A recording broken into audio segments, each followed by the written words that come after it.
Cek 1 2.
Yes.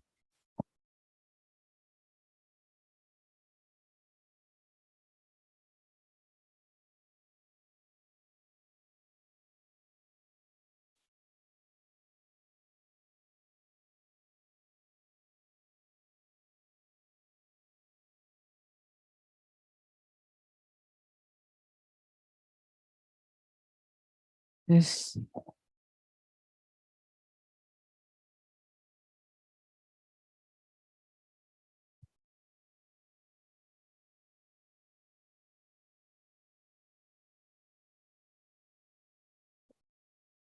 Bismillah.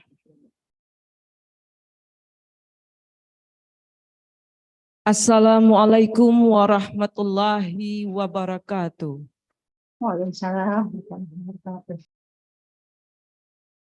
Good morning, everyone. Greeting to all of us here with the mercy of Allah and salawat to our Prophet Muhammad sallallahu alaihi wasallam. We can attend here at the hall of Dr. Mr. Teku Haji Muhammad Hasan, Universitas Rambi Mekah. In healthy condition, together to join the second International Conference on Education, Faculty of Teacher Training and Education 2023, Universitas Rambi Mekah. By this conference, we develop a theme, emancipatory and inclusive education in the digitalized world. Ladies and gentlemen, it is an honor for us to have the head of Rambi Mekah Development Foundation, Insinyur Teku Iskandar Shah, welcome in our conference. And our Honorable Rector of Universitas Rambi Mekah, Dr. Teku Abdul Rahman SHSPN, and also for all Vice Rectors 1, Dr. Amin, Insinyur Haji Teku Makmur MSc Ilyas M. Harun MM SA, and Dr. Hambali also welcome in our conference. And we would thanks also for the Dean of Faculty of Teacher Training and Education, Dr. Jalaluddin, MPD, welcome in our conference for all of you, and for all Dean in all faculty, we come and see you one by one, welcome in our conference. We would thank also for all head of department, Dr. Muslim Daud and Dr. Muhammad Nasir, and for young lecturers, young lecturers and senior lecturers who attend this morning, welcome in our conference. And for all participants here, and for all of you also who is joining by the Zoom virtual, welcome for all of you. Lastly, we would thanks for all committee who comes women send you one by one. Thank you. You arranged this conference and we are here today together.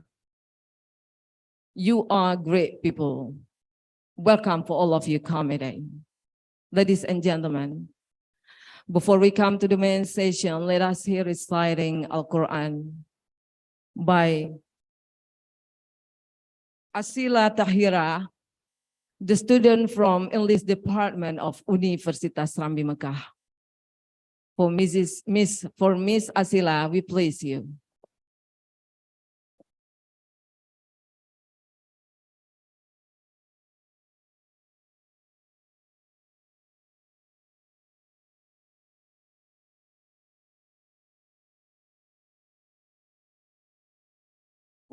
Yes.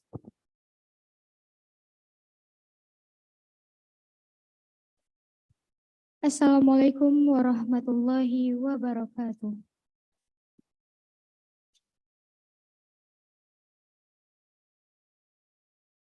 A'udzu billahi minasy syaithanir rajim.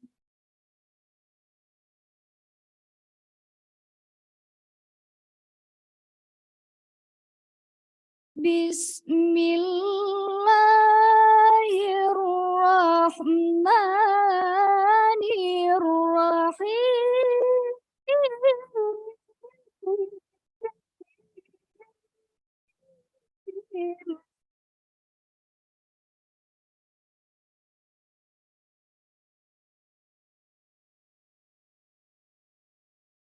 Law anzalna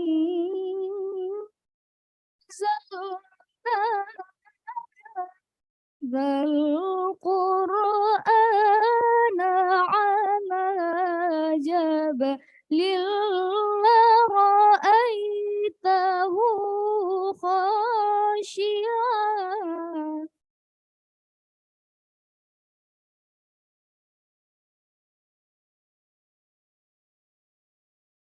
lara'aitahu khashi'an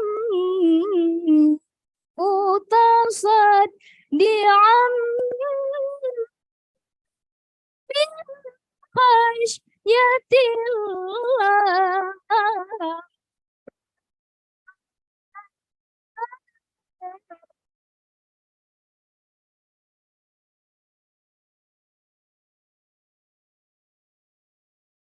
Wa tilkal amsalu nadribuha linnasi la'allahum yatafakkarun.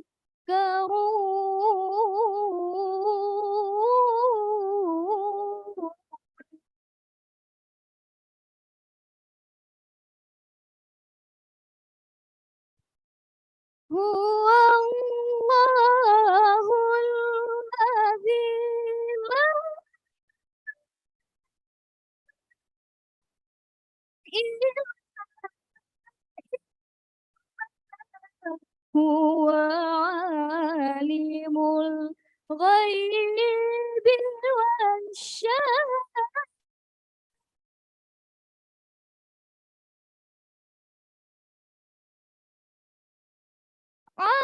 Alimul ghaibi wasyahadati warrahmanur rahim.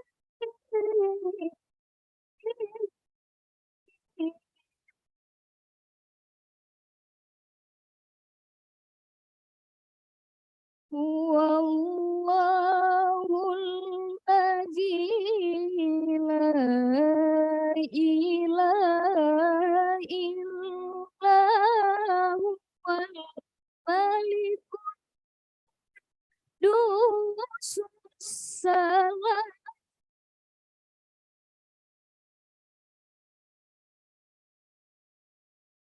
Al-Malikul Quddus Minul Muhaiminul Aziz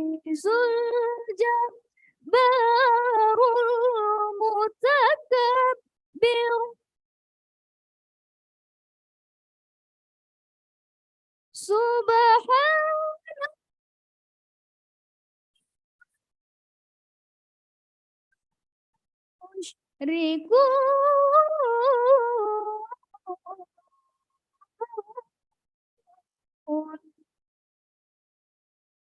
سبحان الله عما يشركون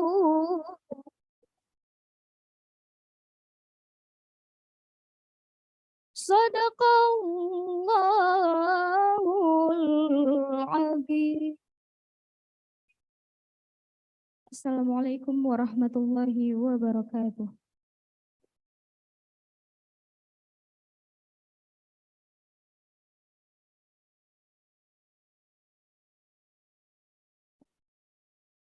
Thank you, Asila.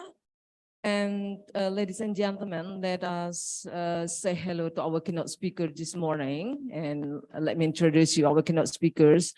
The first is Dr. Janet Sekil from University of the West of England.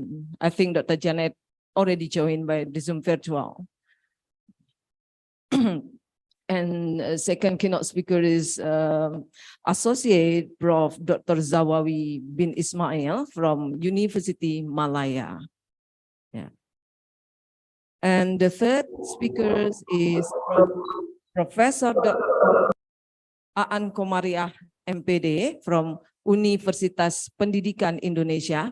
And the last, Dr. Muhammad Zulfazari, Dr. Muhammad Zulfajri, SPD MSc from Indonesia. So, ladies and gentlemen, let's be singing national anthem of Indonesia Raya together.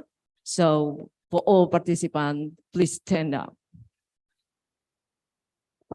Dimohon kepada seluruh hadirin untuk berdiri.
All participants have a seat, please.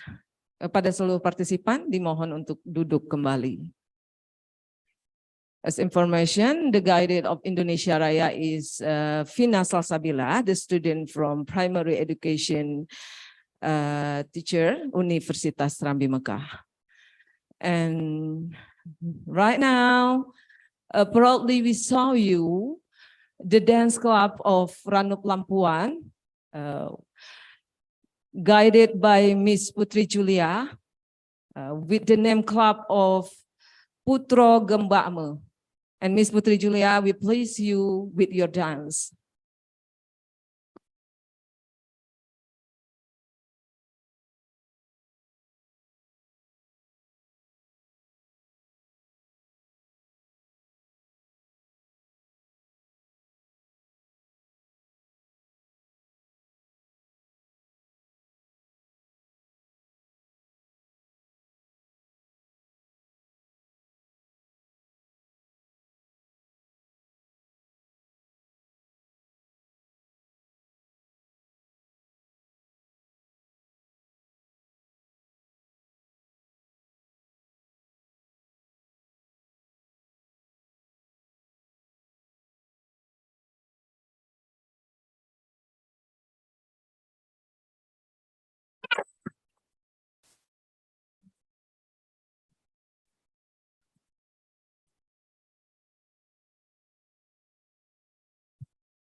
Respect and show our hospitality to a guest. We saw the dance a whole tomato cups. It contains pepper leaves and some flowers or other ingredients to welcoming us here, and all of you also who is joining by the Zoom virtual. And once more, let's give applause for the dance club of Putro Gembakmu. Thank you, Miss Putri. And the next session is welcoming remark by the chairman of committee, Miss Septia Hernanda Pisday. We please you.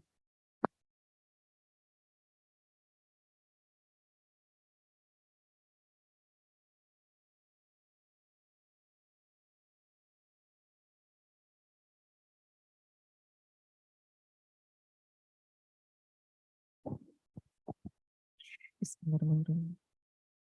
Assalamualaikum warahmatullahi wabarakatuh. Your Excellency, Rector of Universitas Rambi Mekah, Vice Rectors of Universitas Rambi Mekah,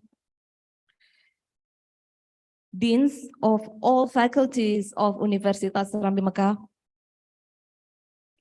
all of heads of departments, all distinguished keynote speakers, the honorable presenters and participants from Malaysia, the United Kingdom, Taiwan, India, Australia, and Indonesia, who have come in person and virtually. It gives me a great pleasure to speak to you this morning and warmly welcome you to the second FKIP-USM International Conference on Education 2023. I warmly welcome you to Banda Aceh, Indonesia. I warmly welcome you to Universitas Rambi Mekah. The purpose of the FKIP-USM International Conference on Education is to provide a platform for educational practitioners and researchers from various backgrounds and contexts to share their knowledge, experience, and insights on education. On behalf of the committee, I'm glad to announce that we have a total of 181 submitters or abstracts. So the majority are from early researchers on education, who I believe are individuals who are eager to learn about current issues on education and who enjoy discussion and networking. The theme of the year is the emancipatory and inclusive education in the digitalized world. We hope that from discussions around the theme, a better understanding can be raised in the future educational research and practices regarding the value of inclusivity, emancipatory, and digital innovations. And for this objective, we have invited distinguished speakers from 3 countries, 4 institutions. So we have as keynote speaker, Dr. Janet Sekel, the Director of Student Experience from the University of the West of England, United Kingdom. We have Associate Professor Dr. Zawawi bin Ismail from the University of Malaysia. Professor Dr. Hajah Aan Komariah, MPD from Universitas Pendidikan Indonesia, Bandung, Indonesia, and Dr. Muhammad Zulfajri from Universitas Rambi Mekah, Aceh, Indonesia. Ladies and gentlemen, this conference is the result of the hard work, support, and dedication of a number of parties. So we wish to thank all of the steering committees, especially for the Dean of the Faculty of Education, Dr. Jalaluddin, and the organizing committee, all the organizing committee members who together make the conference possible. We also wish to thank the Yayasan Pembangunan Rambi Mekah for the fund support. And last but not least, we thank the keynote speakers, all the submitters and reviewers who are the pillar of this conference. Thank you for being here with us. We highly value your presence at this conference. Wassalamualaikum warahmatullahi wabarakatuh.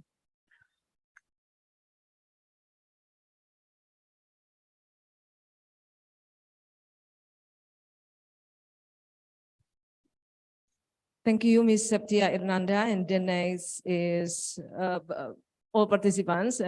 First, I want to ask you, information this conference is organized by Faculty of Teacher Training and Education. So Dr. Jalaluddin is the Dean of Faculty Teacher Training and Education. Let's give applause for him to arrange the committee, to arrange this conference today. And we are here today. Thank you, Dr. Jalal. And the next session is opening remark by the Dean of Faculty of Teacher Training and Education Universitas Rambi Mekah by Dr. Jalaluddin, MPD. We please you, sir.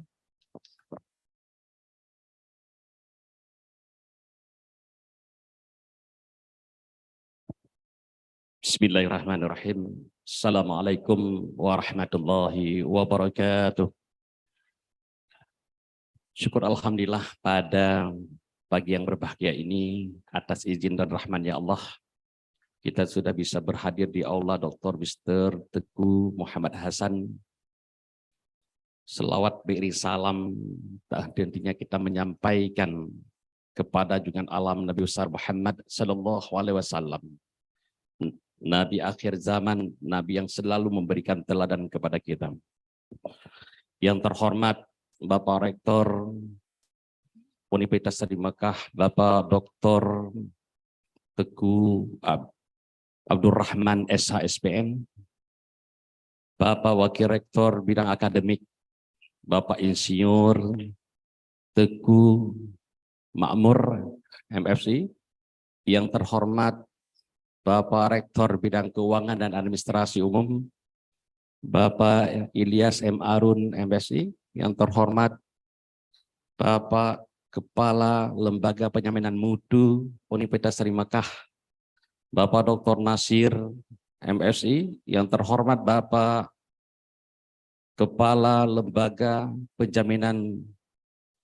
Lembaga Penelitian dan Pengabdian Masyarakat, Bapak Dr. Muslim Daud PhD, yang terhormat Bapak Ibu Dekan, para Wakil Dekan, para Ketua Prodi, para rekan-rekan khususnya Fakultas Keguruan dan Ilmu Pendidikan yang hari ini sudah mensukseskan acara yang sangat mulia ini.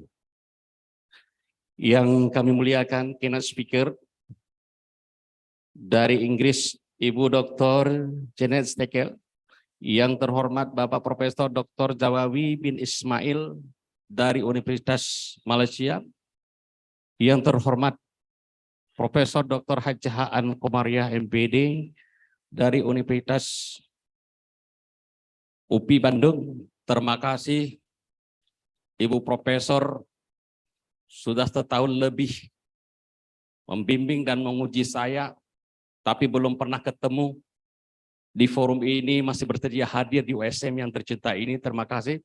Kemudian kepada Dr. Muhammad Zulfadri, SPD MSc, terima kasih atas kesediaannya. Terutama yang saya banggakan kepada seluruh struktur kepanitiaan, seluruh para mahasiswa sekalian, seluruh para dosen yang hari ini sudah bekerja keras untuk suksesnya acara ini. Berdasarkan laporan panitia hari ini ada 190 artikel yang masuk. Mudah-mudahan seluruhnya menjadi dipublikasikan sesuai dengan keinginan dan sesuai dengan standar-standar yang sudah ditetapkan.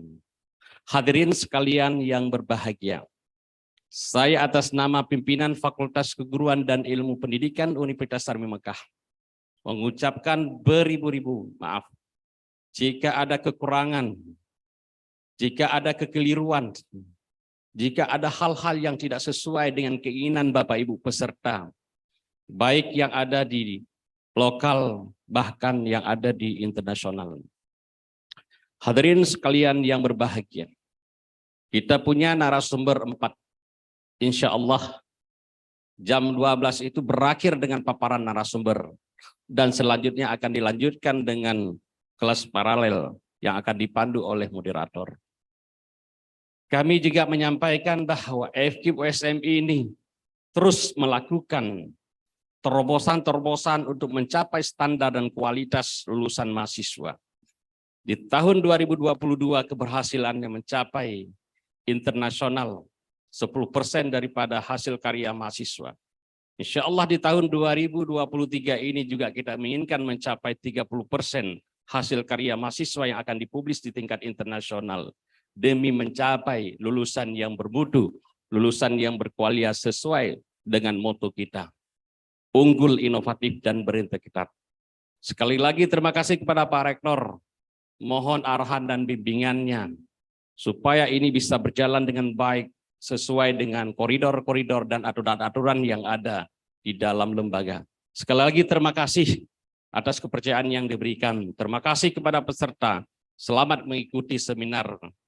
Selamat mengikuti konferensi internasional. Mudah-mudahan ilmu berkah, ilmu bermanfaat untuk negeri dan bangsa ini. Sekian, billahi taufiq wal hidayah. Wassalamualaikum warahmatullahi wabarakatuh.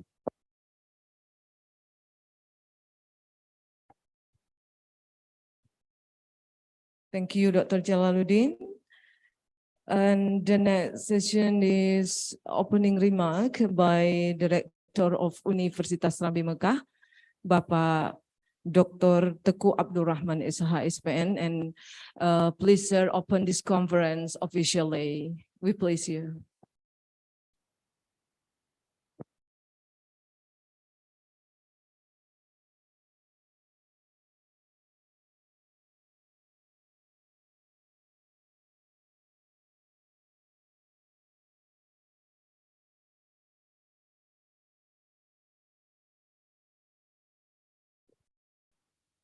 Bismillahirrahmanirrahim. Assalamualaikum warahmatullahi wabarakatuh. Alhamdulillah rabbil alamin. Wassalatu wassalamu sayyidina Muhammadin wa ala alihi washabihi ajmain. Amma ba'du. Pertama dan yang utama tentunya puji syukur kepada Allah Yang Maha Kuasa yang telah memberikan nikmat dan karunia-Nya sehingga kita bisa melaksanakan fungsi dan tugas kita masing-masing, dan juga tak lupa selawat salam kita berikan kepada pangku alam yang besar Muhammad sallallahu alaihi wasallam, karena beliau, keluarga dan pengikut beliau sampai sekarang kita bisa mengucapkan kalimat la ilaha illallah. Pertama sekali penghormatan saya kepada Bapak Warek 1 Haji Tugu Makmur SPMP, kemudian penghormatan saya kepada Bapak Warek 2 ya, Bapak Ilyas Harun MMSE SEMM, kemudian Bapak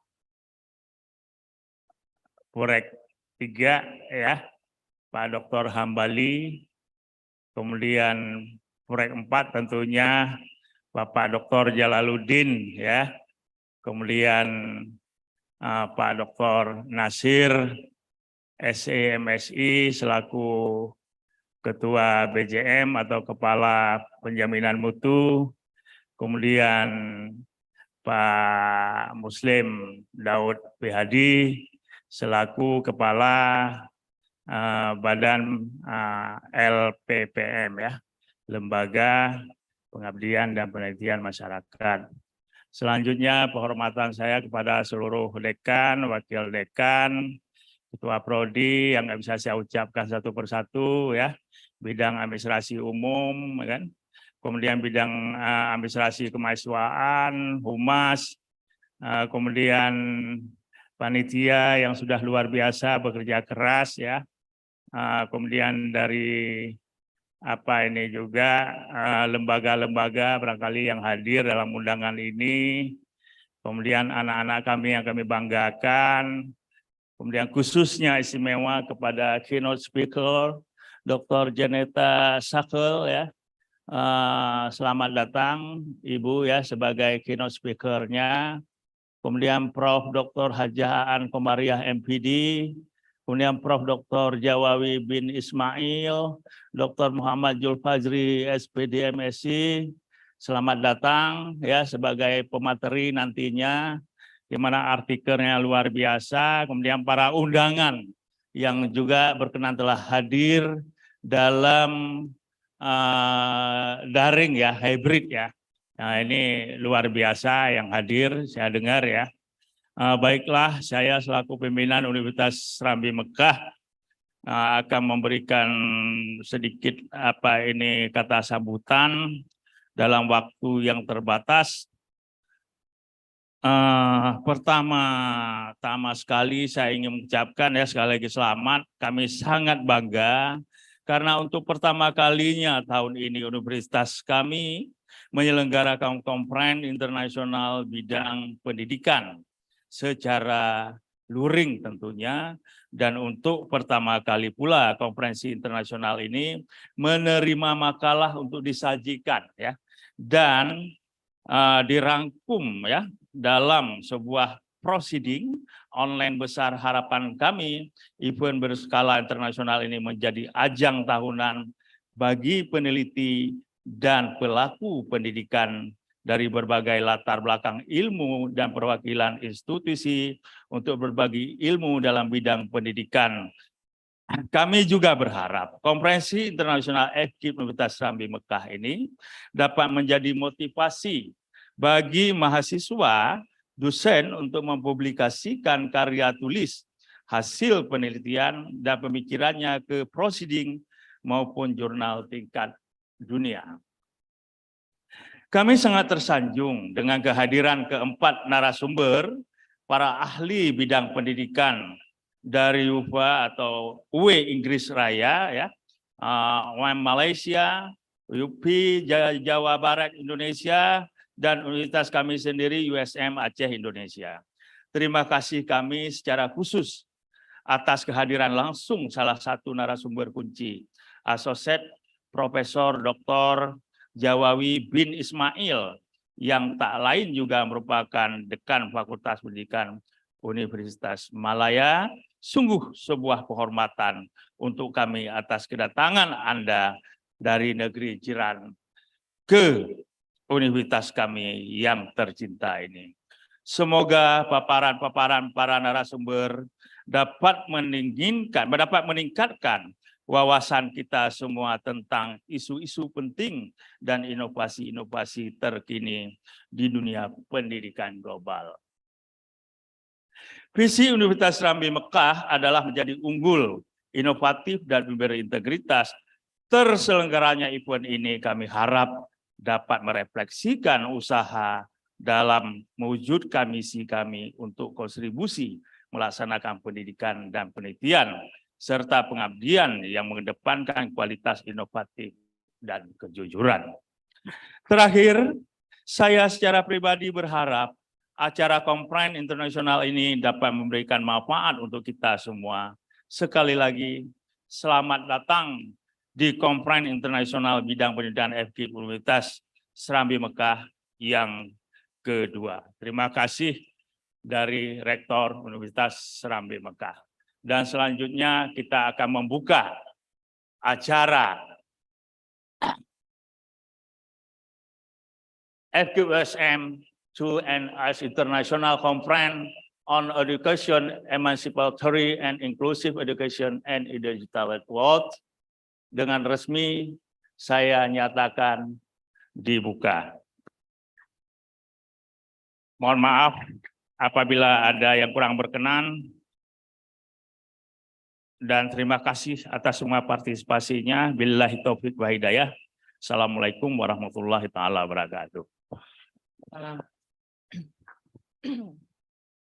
Kami mohon kepada Bapak Rektor untuk tetap di tempat, Pak, jangan kembali dulu sebentar.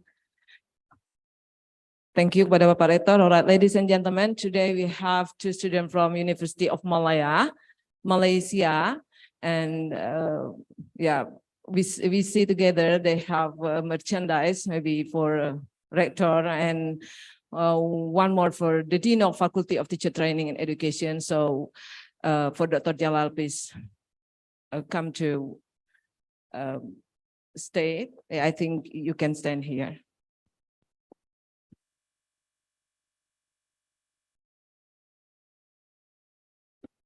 Ya.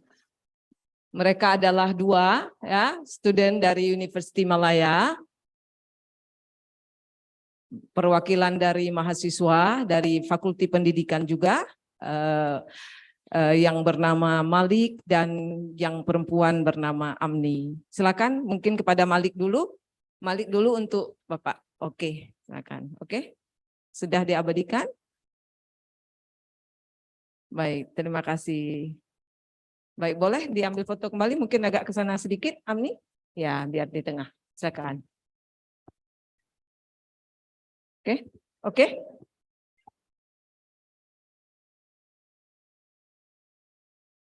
Oke, alright, silakan. Kembali ke tempat.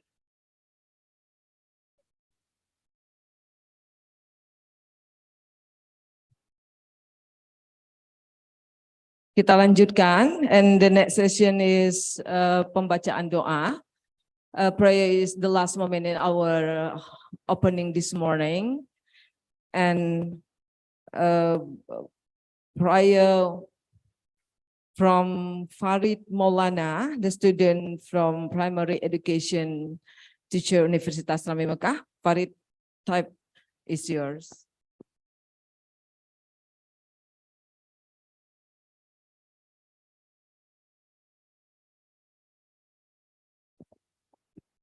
Assalamualaikum warahmatullahi wabarakatuh.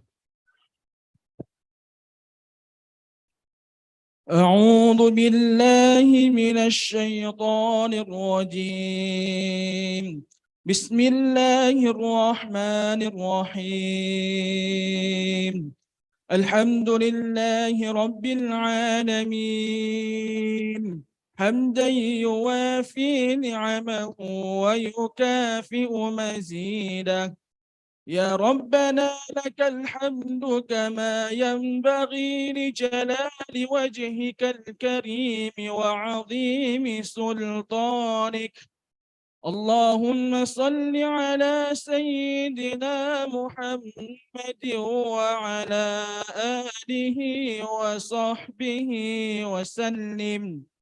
اللهم إنا نسألك سلامة في الدين وعافية في الجسد وزيادة في العلم وبركة في الرزق وتوبة قبل الموت ورحمة عند الموت ومغفرة بعد الموت.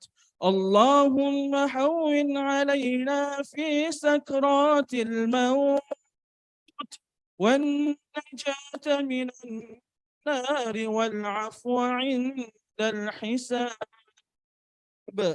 اللهم ربنا تقبل منا صلاتنا وصيامنا وركوعنا وسجودنا وتخشعنا وتعبدنا وتمم تقصيرنا يا الله يا رب العالمين.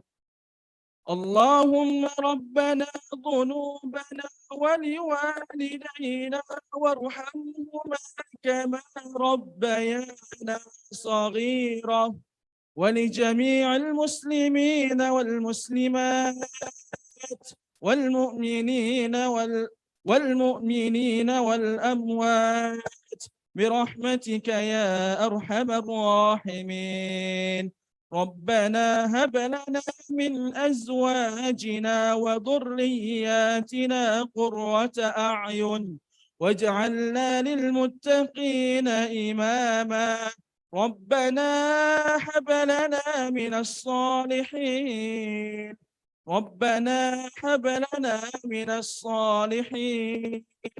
ربنا هب لنا من الصالحين. ربنا آتنا في الدنيا حسنة وفي الآخرة حسنة وقنا عذاب النار. وصلى الله على سيدنا محمد وعلى آله وصحبه وسلم. سبحان ربك رب العزة عما يصفون وسلام على المرسلين والحمد لله رب العالمين. السلام عليكم ورحمة الله وبركاته.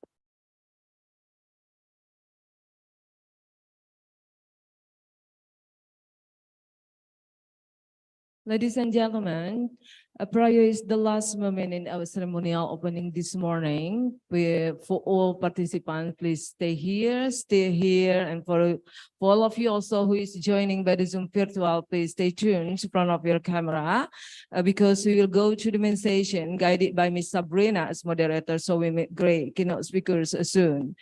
And finally, I'm as a host for today. I would like to apologize the mistake that I did. I close with Billahi taufiq wal hidayah. Wassalamualaikum warahmatullahi wabarakatuh.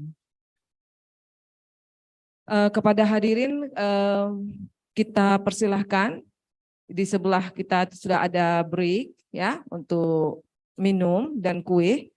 Kami persilahkan sebelum kita menuju kepada sesi utama. Silakan.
Assalamualaikum warahmatullahi wabarakatuh.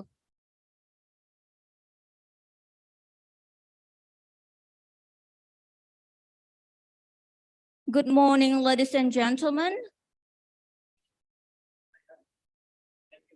Welcome to the second International Conference on Education organized by the Teacher Training and Education Faculty of Universitas Serambi Mekah. First of all, let me introduce myself. My name is Sabrina, and I will be serving as your moderator for the panel session today. Ladies and gentlemen, it is such a great pleasure for us to host this international conference and have 4 speakers from 4 different countries who are going to share their knowledge and experience in the world of education that will enrich our insight today. Before we start the presentation, let me introduce our honorable keynote speakers to you. The first speaker that we have with us today here is Dr. Janet Seikel from the University of West of England, the United Kingdom. Hello, Dr. Seikel, are you there with us? Hello, good morning. Good morning. Thank you for being here with us. It is such an honor to have you here. Ladies and gentlemen, Dr. Janet Seikel is a German and a British linguist and educator. She gained her PhD at the Max Planck Institute for Evolutionary Anthropology in Leipzig, Germany, and the University of Nijmegen, the Netherlands, in 2003, and has since held position at the University of Manchester, UK, and the University of the West of England, UK. She has written 3 books and edited a further 4, alongside approximately 30 peer-reviewed journal article and book chapters. And Dr. Seikel was awarded a highly esteemed National Teaching Fellowship in 2015. She is leading on learning and teaching matters as Director of Student Experience, with a keen interest in engaging students in their learning using digital tools to their full potential to ensure an inclusive education for all. And this is why to have Dr. Seikel with us today is an absolute honor, because we are going to know a lot about the digital tools useful for teaching and learning. In this occasion, she is going to talk about the learning inside and outside classroom in a digitalized world. The second honorable speaker of ours is Professor Dr. Hajjah Aan Komariah, MPD. Hello, Prof. Aan Komariah. Hello, Assalamualaikum. How are you? Fine, thanks. Alhamdulillah. Thank you, Prof. Aan, for being here.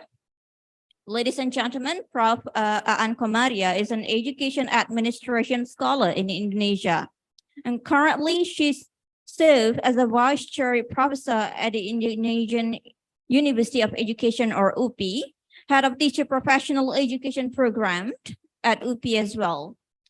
She has been a visiting professor at Dongwa University, Hanoi National University, and University of Malaya. Prof. Komariah's research interests include educational administration, educational leadership, teaching and learning, and education management. Prof. Aan now is the editor-in-chief of the Educational Administration Research and Review Journal. She has authored and co-authored more than 100 articles, from which more than 53 articles are indexed in the reputable journal. And her research series on educational leadership, school management, and teaching and learning have been published in the form of reference book, monograph, and book chapters. Welcome to this conference, Prof. Amin Komaria. And Prof. An in this occasion is going to talk about authentic leadership for competitive advantage. Our next respected keynote speaker is Associate Professor Dr. Zawawi bin Ismail from University Malaya. Hello, Prof. Zawawi. Good morning.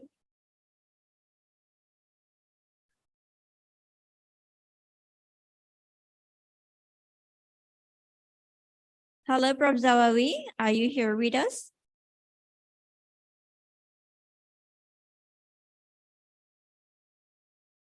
Well, it seems like Prof. Zawawi isn't here yet.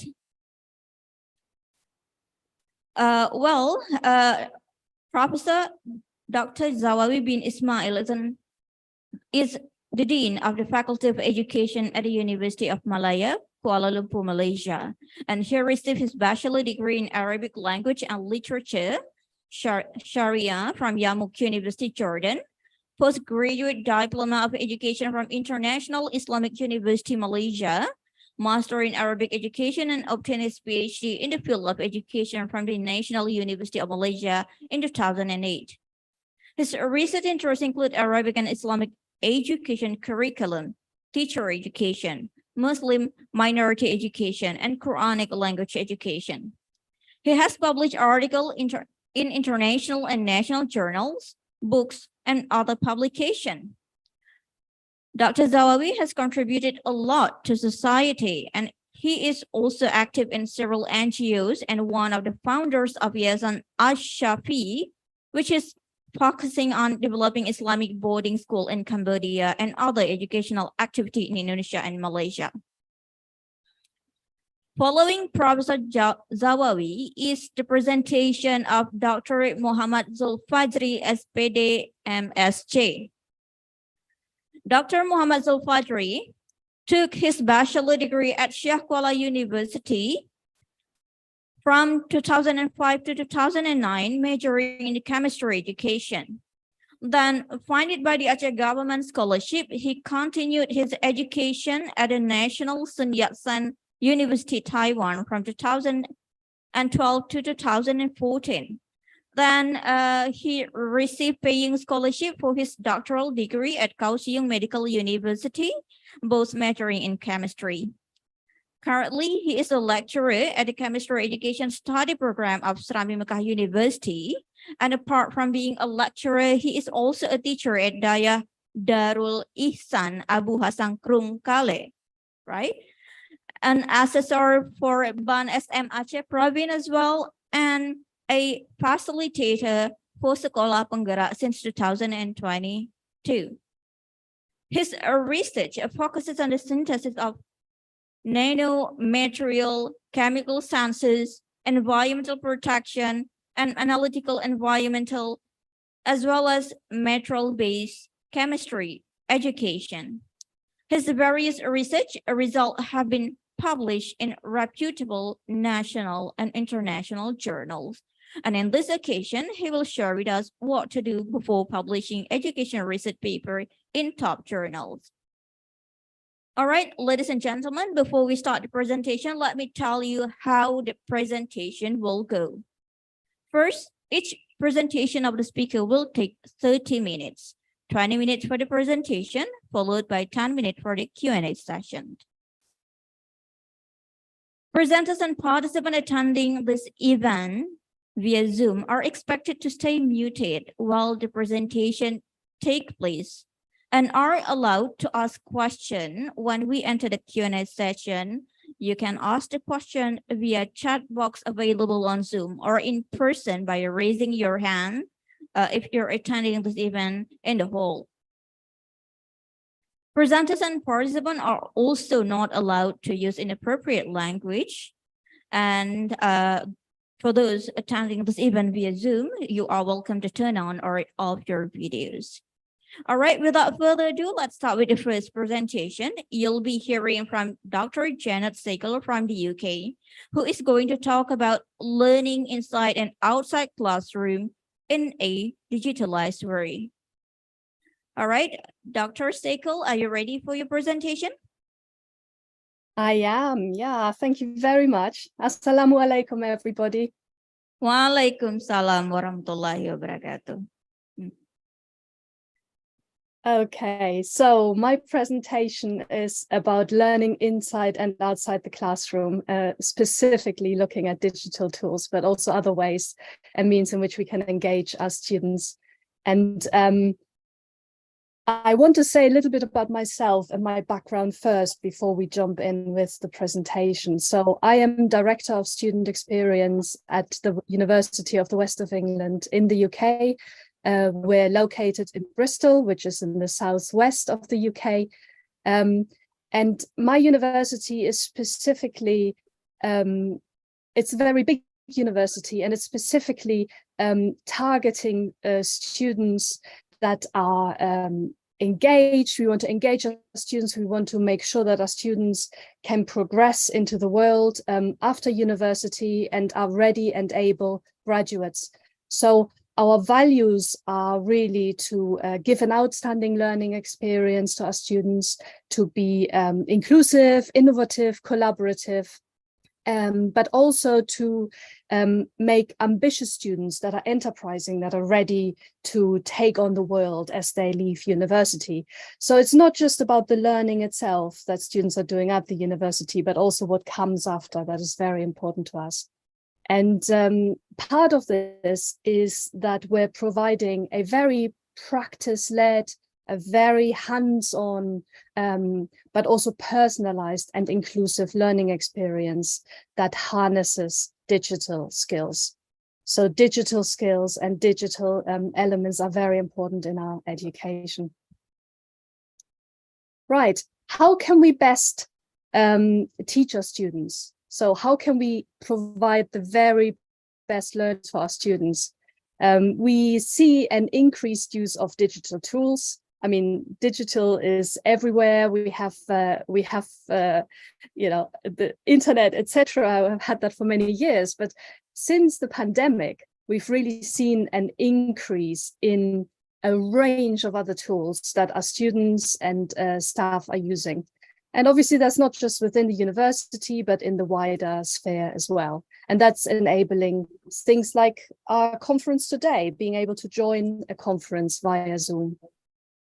So at the university, we've experienced a real shift in the way we're teaching, using digital tools since the pandemic. And this is something that we feel we can harness in a range of ways. So enabling students to have a personalized and really outstanding student experience, and also enabling our students to be ready for life after graduation. Well, what are our students like in the UK? And you may or may not relate to this, but in order to understand how we can provide the best possible education to our students, it's very important to understand who our students are and how we can best engage them in their studies. So how much do our students understand academic study? We've got students joining the universities straight from school who may or may not know what it means to be a student. They may come from a school in which they have to attend every day, to go to university where they have to attend a few lectures a week. So what does it mean to be a student? That is the first hurdle in some cases. The next one is the level of education. So somebody coming straight from school may have a very different experience from somebody who is a mature student, somebody who joins the university maybe at the age of 30 or potentially even 50. And we have a real diversity in students. We have students from lower economic classes, from in some cases quite difficult backgrounds, others who come from very rich families who have a lot of support potentially at home. So we need to understand what the demographic is, what our students' background is, in order to target our education and ensure that our students are able to take part in what we're teaching, so providing an inclusive learning experience. And we do have many international students, and again, there may be cultural differences and also levels of English proficiency that are relevant to what we're teaching, and very, very different experiences overall. But then there are a lot of other individual student traits. So pretty much every student is different. There are students with neurodiversity, so students that are dyslexic or autistic, students with different gender identities, disabled students. I mean, we could go on. There's so many different individual student traits that we could list here. And then finally, we've got a student engagement. What motivates each individual student is actually quite personal. Well, some students may be motivated by a topic they're interested in. Others are motivated by gaining really good marks, getting a good degree, etc. So we need to understand what motivates the students overall. And once we've understood where our students are coming from, we can try to model an inclusive learning experience that brings together what we want to do with what our students can do and how our students are accessing our education. And these are areas that I have worked with over the last few years in my role as director and associate dean for learning and teaching. And these are currently elements that we have implemented across the university. I'm going to go in particular into detail with these 5 here on the screen. Those are induction and coaching, and I shall go into more detail in a bit. But then also understanding what the student journey is about, so prepare, participate, and practice, a personalized agenda, decolonialization, and finally, inclusive assessment practices. And this is not an exhaustive list. This is not everything we're doing, but I want to highlight these 5 points as key points in providing an inclusive learning experience using digital tools in particular. So, starting with the induction and coaching. Induction is a way of getting students ready for university. So when students are first joining us, we give them a 2-week period in which they are learning what university is all about. So rather than joining us and going straight into classes, these students are going into an induction period of learning about university, of familiarizing themselves with the university environment, and at the same time, gaining some understanding of their subject area as well. So learning about their subject. And that includes all sorts of things. So they may learn the initial terminology that they may need, but they'll also find out where they can gain support. They'll find out what other skills there are that they may need. They will find out about plagiarism or about ways in which they can write essays. So it's really building up those skills in order to bring students up to, well, not the same level, but up to a commonality, up to a level of understanding. So being able to make the best of university. And that is really important if we consider the different types of students that I've just talked about. So somebody from an academic background who may have parents who are teachers, and has experienced essay writing, etc. at home, will have a very, very different university start from somebody who may be from a village, a very rural environment, potentially with parents who have never attended university before. So we need to ensure that the students are all reaching a commonality, a common level of understanding. And this induction is not just for the first 2 weeks. So the first 2 weeks are really important in getting students started, but having a way of coaching students all the way through their time at university. So having one coach who is responsible for a range of students, the students know who to contact, the coach knows what the students are doing, how they're doing, what grades they're getting, whether they're attending, etc. So having that continued conversation, not just about the actual learning, but about how students are doing at university. Right, my second point here is prepare, participate, and practice. And this is what my colleague Cassie Minette-Smith calls the 3 Ps. And this is a really important element of how we're framing education at my university. And that means that university is not just about the time students spend in lectures. It's not just about the hours they have at the university where they're attending, but rather it includes the preparation. So reading beforehand, understanding what a lecture is about, to then attending and participating. So not just sitting in a seminar room, in a lecture, but rather taking part and then using the knowledge that they have gained in order to work, in order to read more, in order to talk to others. So it's before, during, and after. That whole package is the university experience and not just the actual time within the classroom. And we're framing that very, very clearly to our students, what we expect of them. We expect our students to prepare. We expect our students to use their knowledge. We expect our students to continuously evaluate what they are doing. And this is where personalization comes in. It is about understanding what motivates students. So how can we keep our students motivated and wanting to learn? And how can we ensure that students with very, very different backgrounds are equally enabled to learn?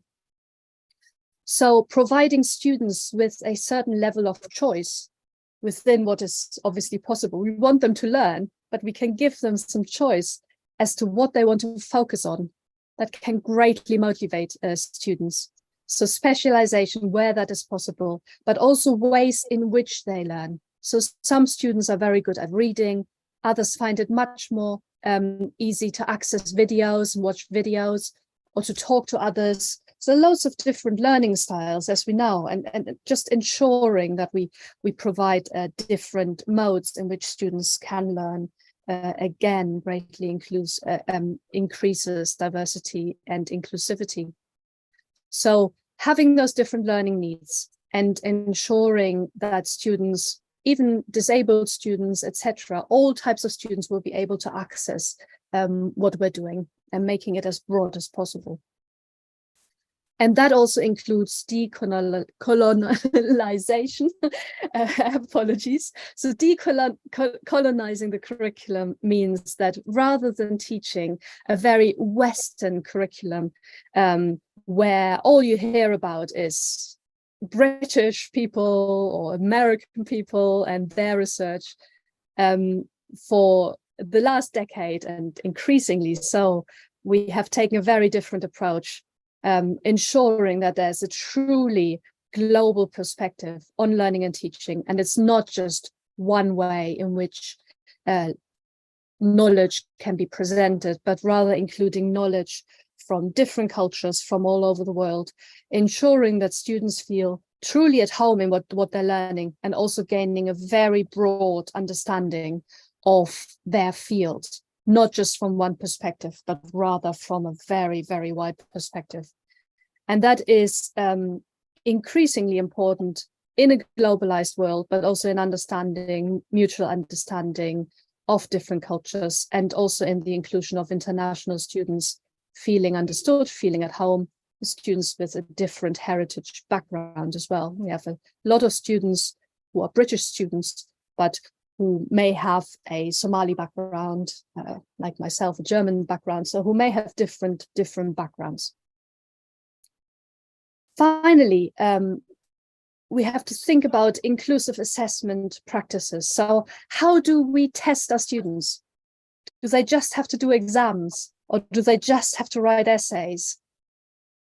That can be really positive for some students who are good at exams or good at essays, but it may exclude other students who may have the skills, but may get very, very nervous in exams, or may not be able to understand exactly how essays work from the beginning. So they have to learn how to write academic essays.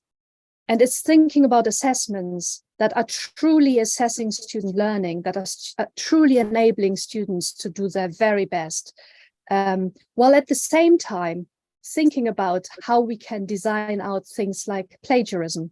So plagiarism, just writing down what others have said, or even using ChatGPT, so using new tools that are now available that can write essays for you, or buying essays, using essay mills, which is also something that we see students using. It's getting away from that, ensuring that assessment is truly inclusive, but also assesses the student learning. And how can we do that? Well, students can present their own research. They can present short videos. They can make a poster of their learning, and it has to be personalized, and it has to be quite specific to what the students have been doing in order to design out plagiarism. Because if it is a short video that the student is preparing, it's much more difficult to get an essay mill to do it, or to get a bot to do it, than for the student to do it themselves. So those are the 5 points that I really wanted to highlight. But now it's about thinking how we can use digital tools in this, and how we can learn both inside and outside the classroom to provide an inclusive learning experience. And digital tools can be really, really important and really fantastic tools to enable student learning. And they're specifically good in some of the situations I just highlighted. So during induction, when you first get students into university, you can provide how-to videos that explain certain things students may struggle with. And again, this is something that we're doing. So students can then watch these in their own time to understand what they need to learn. They can re-watch them, and it gives a bit more access to their learning. And during their studies, they can have further support, so asynchronous content, so things that they can look at any time, not just at a specific time. Use of social media, so Facebook and Instagram, etc., and also other tools. So at my university, we use Mentimeter and Padlet as online tools for student comments and surveys, etc. So a whole range of participation tools that are tools that sit alongside the curriculum, but students can access in their own time. And when we think about this idea of university not just being the actual time spent in class, but also preparation and then using what students have learned, we can really harness digital tools in this environment.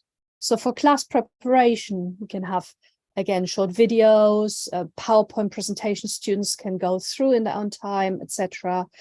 Recorded lectures, so lecture capturing that students can rewatch with automatic captions. So if we have international students that may not understand every word, they can rewatch what they've just seen. We have students, neurodiverse students, who feel that they can't keep up with what they're learning. They can learn it in their own time. Or even students who are unwell or who have childcare needs, they will be able to access learning despite it not being, as good as being in class, but they will have access to that learning. And then also survey tools, participation tools, giving students polls, for example, so asking them a question, giving them a quick quiz afterwards. For lecturers, that's a really strong way of understanding, what the students have learned, what they struggle with. So it's having that extra element that goes alongside the teaching. So being able to support students of different learning needs, I think, is one of the very positive aspects that has come out of this. So I remember that about 6 or 7 years ago in the UK, there was a way in which disabled students were supported differently. And we were thinking about how we could support our disabled students better, including them more in what they were learning. And I think the way in which we're using digital tools now has really enabled that, has enabled us to bring disabled students together with their cohort. They no longer feel they're sitting outside their cohort, but rather are included in learning. And that's because we provide such a wide range of learning materials that are very personalized to the students. So the student can make sure that they can fully curate their own content. So they can make use of the different elements that are available to them to best support their learning. Right. This is as far as I want to go, but I'm very happy to take questions. Thank you very much. Thank you very much, Dr. Sekel. That is such a very interesting presentation. And I specifically love your idea that university doesn't only mean lectures, but also other activities like field works and group field trips, group work, and many more. Thank you very much. All right, ladies and gentlemen, if you have any question to Dr. Sekel, you are welcome to ask questions in person by raising your hand and ask the question directly, or if you're attending this event via Zoom, you can also ask the question by using the raise hand feature or write your question in the chat box. All right, any question? Yes, we have one person there. Yeah.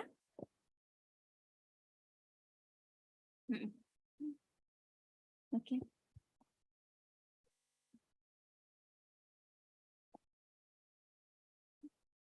Mungkin menghadap kamera supaya kelihatan.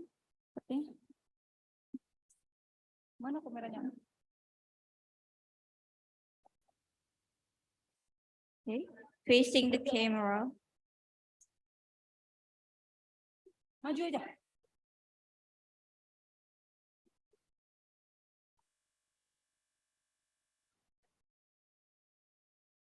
Sini aja. Sini.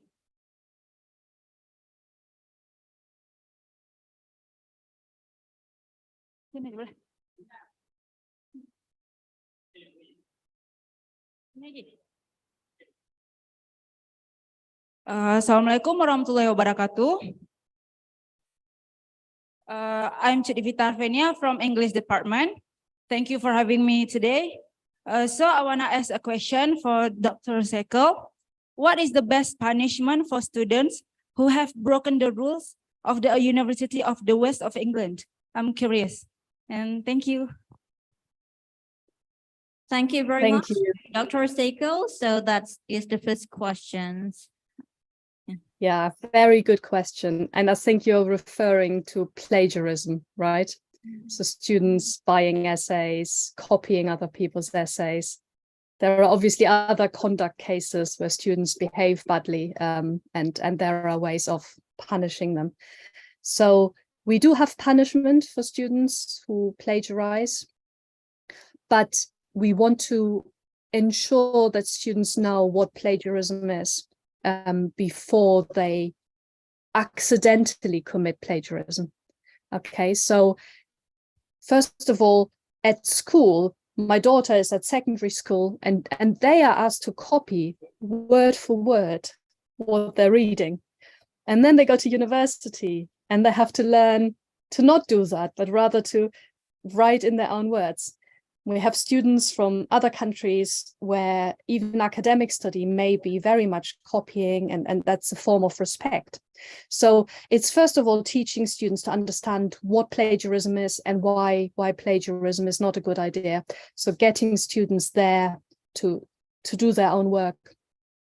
So if students commit plagiarism very early on, we take them aside and we make them understand through coaching, through induction, what is required of them. Okay, so if it is truly an oversight, students are not punished at first.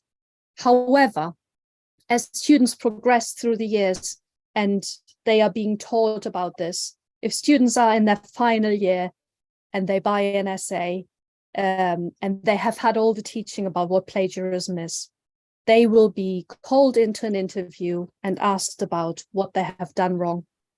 And there are various levels of punishment that go from, you know, just telling off, just saying, don't do this again, to getting their marks reduced, to failing, to having to, in some cases, leave the university. That happens rarely, but it does happen. So where we have very, very serious repeat offenders, that is one of the outcomes. But ideally, we want to ensure that students don't do that. We want to help our students on the way to understand what is required. Thank you very much, Dr. Sekel, for the answer. And we have the second question that comes from Miss Anita Novianti. Please, Miss Anita Novianti.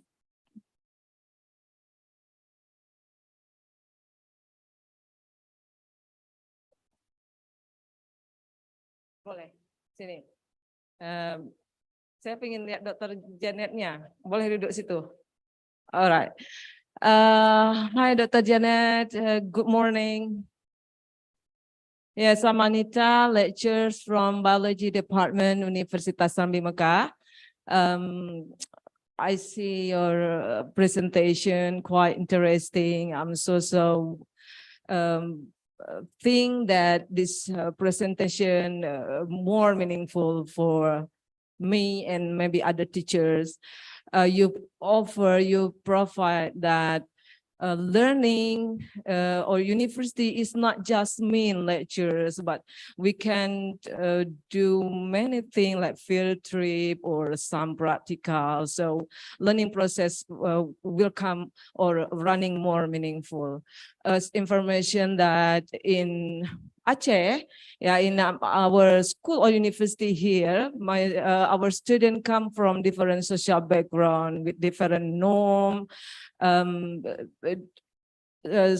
Maybe many of them with unique family name. So sometimes in classroom when we call student, we say their name.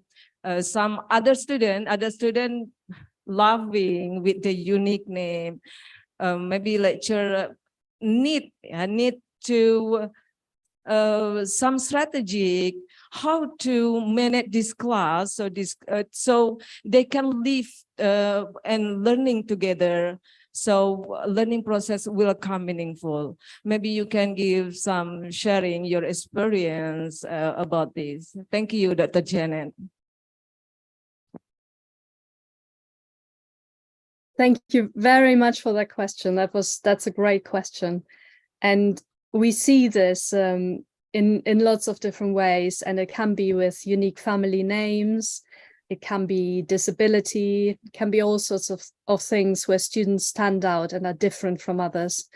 And how can we best support them, and how can we ensure that class is supportive as well, so that the other students are supportive. And I think a really good way is to ensure that these students are proud of what they can provide, of what knowledge they have. So ensuring that their perspective is seen. How can we do this? It's about, so one example is I teach linguistics, I teach languages, and many of my students will be English and speak English only, but I will have students of minority areas such as Wales, so they speak English and Welsh. I will have students from other countries who may speak Chinese and Somali and Indonesian. We did do a teaching session on Achenese, you will be pleased to hear at one point. But it's important to draw on their experience. So rather than just giving examples from my own area, I would draw on the students who speak Arabic and say, what is your perspective? And bring them into class and for them to be the experts. So for students to share their experience and to ensure that everybody can learn from each other's experience. So in your case, if you have students from a village somewhere far away, what is it that's really valuable about their learning that the other students in class may not have? Okay, they may not have the academic background, but they will have the practical experience. So you say you teach biology, they may have the practical understanding of plants or animals in the environment, or so there may be something they can contribute, and it's harnessing what they can contribute. I think it's really important to ensure that learning is inclusive. But also, for example, if you give examples, you could give examples of people with different surnames, of people with disabilities, of people of different characteristics, okay? So often we give examples in class. I don't know, in Britain, it's like John and Mary walk along the street. It's a very typical. We tend to focus on the typical people when we give examples in class, but it's actually often, it's much more inclusive to include people of different backgrounds, different surnames, etc. So make that a common theme, that it's not just people in your class that are different, but when you give examples, when you show reading, etc., that you include examples of a wide range of backgrounds. Thank you very much, Janet, for your answer. Because we have limited time, we regret that we can only receive 2 questions. Probably if you have other questions to Janet, maybe you can send an email to Janet. Is it okay, Janet? Yes, that's absolutely fine. And I've left my email address on the last page of my slides, and I shall be sending the slides to Nanda, Satya Nanda, and I'm very happy for her to share these. So yes, please. Thank you very much. All right. All right. For the next presentation, we're going to hear from Professor Anka Maria from the University of Education, or UPI, and she's going to talk about authentic leadership for a competitive advantage. Hello, Prof. Anka Maria. Halo, Assalamualaikum. Waalaikumsalam. Are you ready for your presentation? Okay, insyaAllah. All right, the floor is now yours. Thank you. Bismillahirrahmanirrahim. Assalamualaikum warahmatullahi wabarakatuh. Slide-nya saya yang kirim atau dari panitia? Boleh diputar dari saya? slide-nya juga boleh. Oke, mangga. Silakan dari panitia ya. Dari panitia ya. Baik, sebentar ya, Profesor.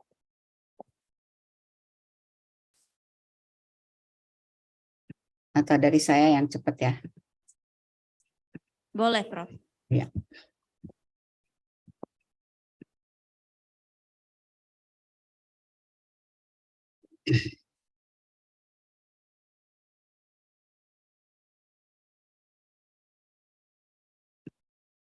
Bismillahirrahmanirrahim. Assalamualaikum warahmatullahi wabarakatuh. Bismillah, alhamdulillah, wassalatu wassalamu ala rasulillah. La haula wala quwata illa billah. Rabbi sahri sadri wa yassirli amri wahlul 'uqdatam min lisani yafqahu qawli. Good morning, ladies and gentlemen. Director Dr. Teguh Abdurrahman, Dean Dr. Jaludin SPD MPD, I'm proud of you. Always keep in touch to develop education. Of course, we have never met, but Zoom has connected us. Dear keynote speaker, Dr. Janet Sekel from University of the West of England, Associate Professor Dr. Jawawi bin Ismail from University of Malaya, and Dr. Muhammad Jul Fajri from USM. Glad to meet you all to be a speaker on this forum. What I respect Ibu Bapak lecturer of Universitas Serambi Mekah, as well as what I am proud of my honorable audience, and all of the second FKIP-USM International Conference on Education 2023 presenters and participants in this Zoom channel, as well as on SM campus. Hope that all of you are in the happiness. Alhamdulillahirabbil alamin. Let us offer thank for the presence of Allah Subhanahu wa Taala, the merciful God who has bestowed our pleasure for health, opportunities, and happiness with you all today. I also thank the moderator who has given me the opportunity to explain about authentic leadership and competitive advantage. This time I am going to talk about authentic leadership and competitive advantage. Hopefully it can inspire all of you to become leaders who are given the opportunity to do good for others. Maybe in a good statement, khairunas anfa'uhum linnas. Ladies and gentlemen, sorry.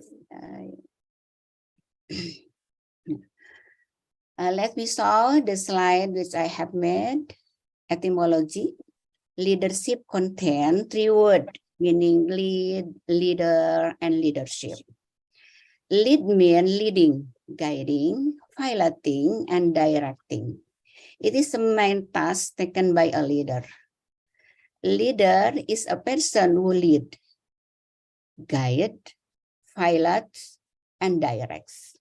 Leadership is a process of leading, guiding, piloting, and directing. It is the reciprocal process, reciprocal like this circle between leader and one he leads in passing a situation. It cannot be said as a leadership if there is no one who leads, no one who is led. Communication between leader and one who is led and any passing situation or condition.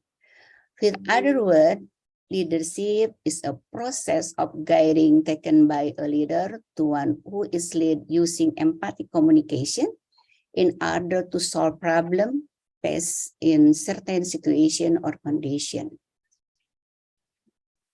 Leader is a person who leads in the person in front of or proceeding to take initiative and move in prior than other.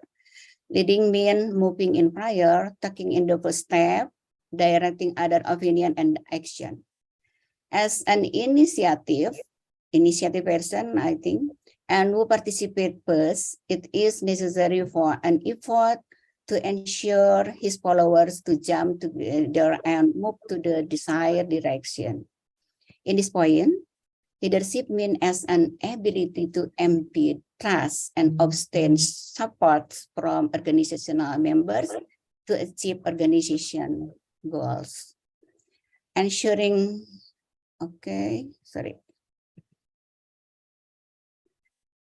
follow to participate and lead to the supervision need a convincing effort for the members by way of giving influence on them by explaining and asking them with full of enthusiastic, competence, and self-confidence. The good leader can be other enthusiastic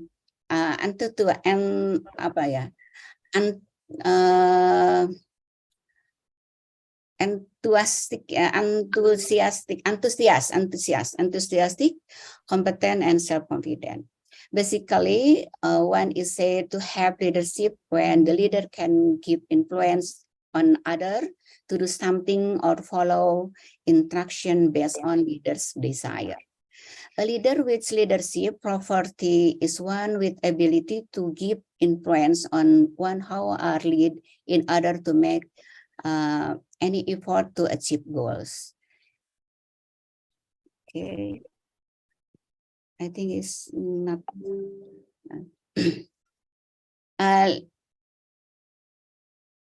I want to talk about authentic leadership.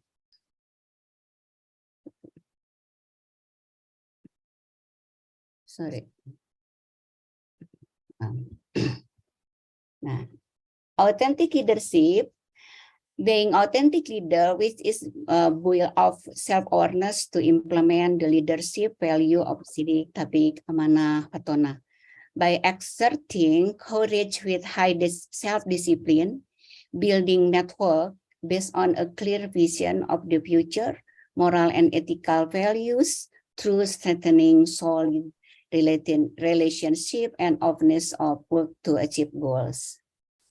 The best leader will be transparent with their intention, having a seamless link between their exposed values, action, and behaviors.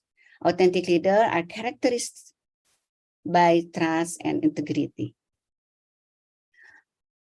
The attribute to be an authentic leader, there are some attributes to present, namely, be a professional. Example, be loyal to the organization, perform selfless service, to take personal responsibility. Be a professional who possesses good character traits. Example, honesty, competence, commitment, integrity, courage, straightforward, and imagination. Now, the four factors of leaders: follower, leader, communication, and situation. Know yourself, example, strengths and weakness of your character, knowledge, and skills. Know human nature, example, human need and emotion, and how people respond to stress. Here are some definitions of competitive advantage.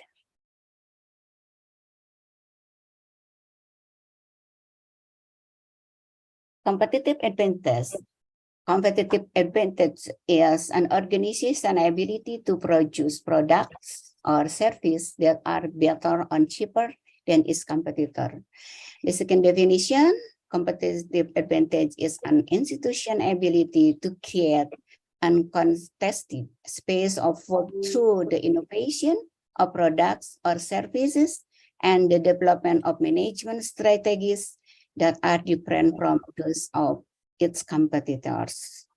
And the third competitive advantage is an advantage achieved by implementing strategies to increase or maximize the value of the benefit of types of good and service to consumers.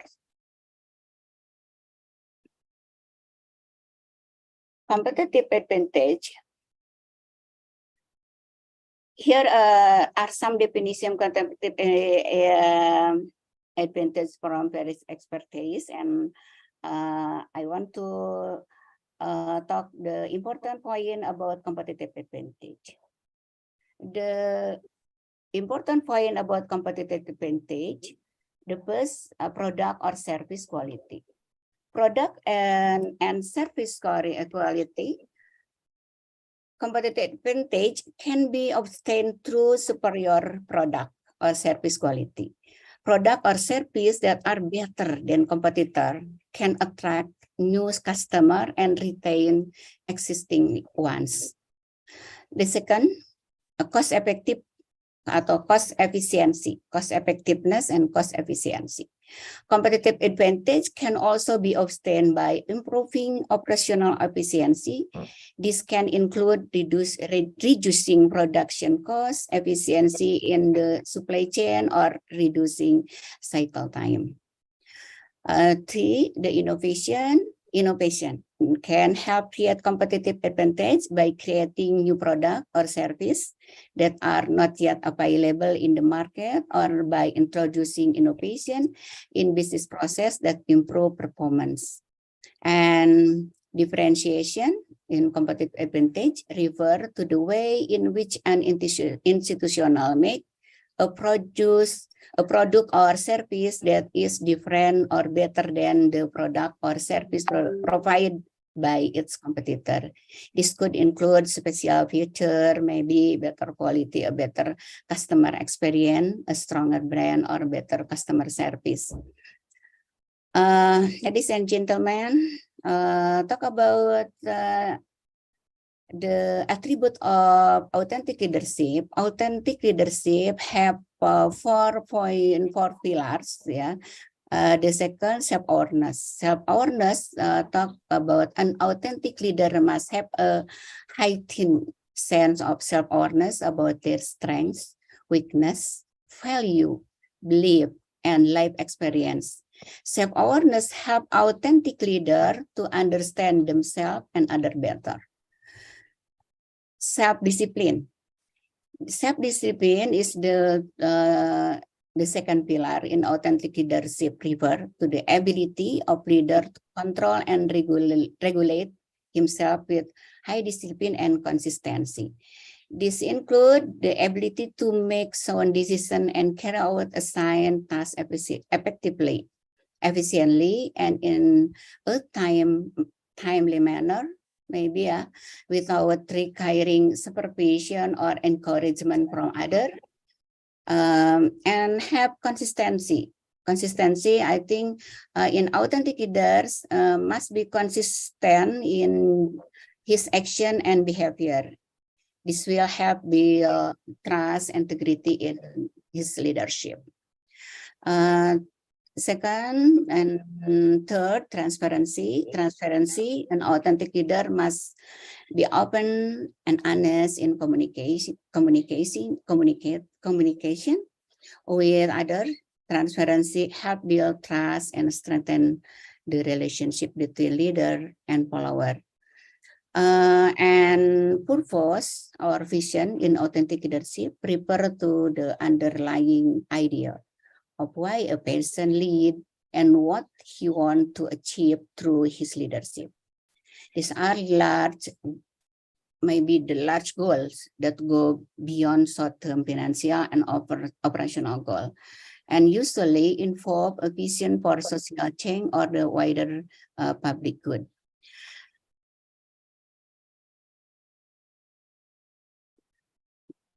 Sorry. The authentic leadership,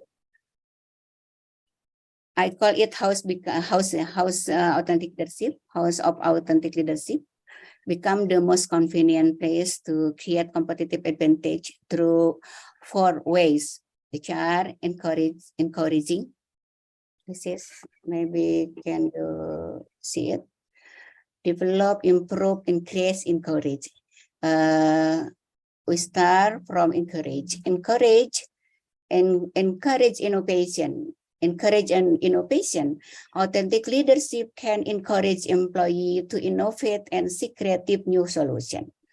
By facilitating an open and supportive work environment, authentic leader can motivate employee or lecturer to actively participate in the innovation process. The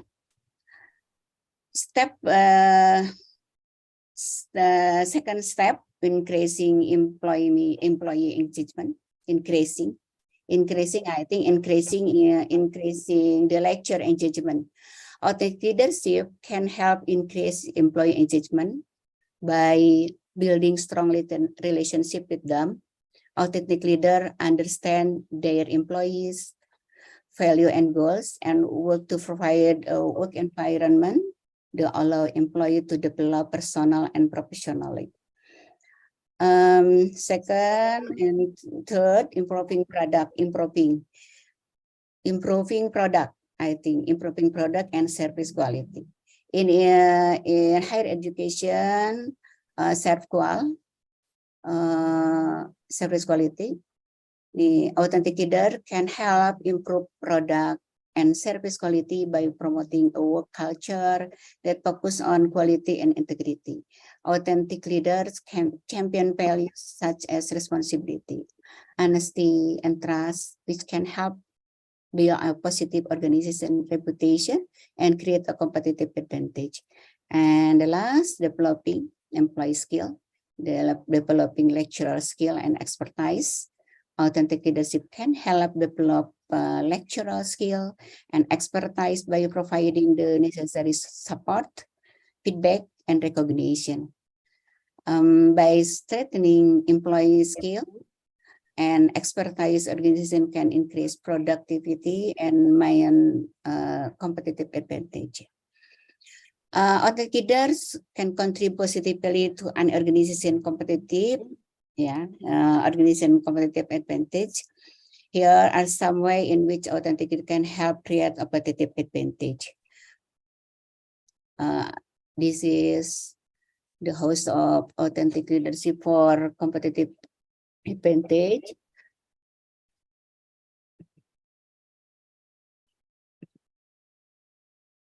Dimension of authentic leadership. Many experts call it purpose, values, relationship, self-discipline, heart. It is the same or similar with I call. Purpose maybe can call with vision.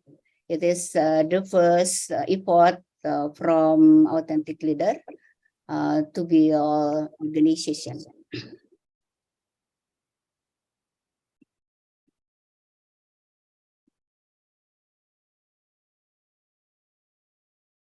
I can saw the picture as a space shuttle leading to 5-star leadership, namely visionary leadership. It based value-based leadership, which is balanced by a sincere service practice as a servant leadership. Servant leadership as a transformational from self-discipline.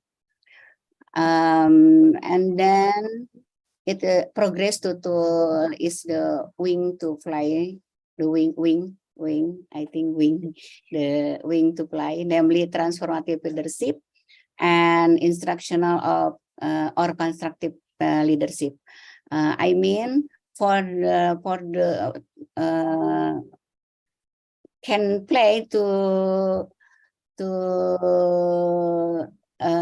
institutional development atau organizational development.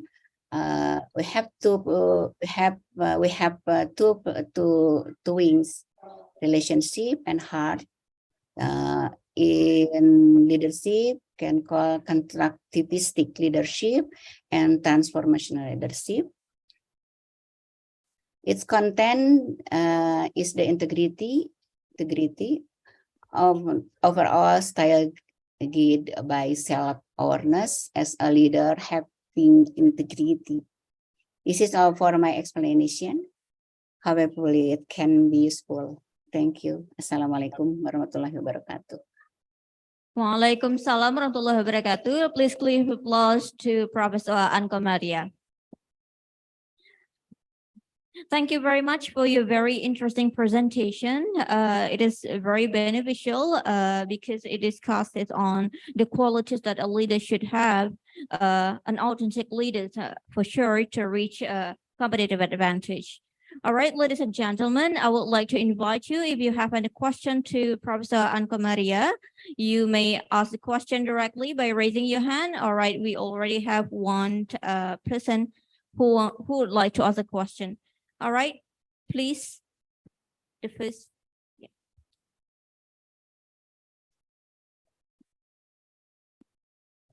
And I would also like to invite those attending this event via Zoom. You can also ask the question on the chat box.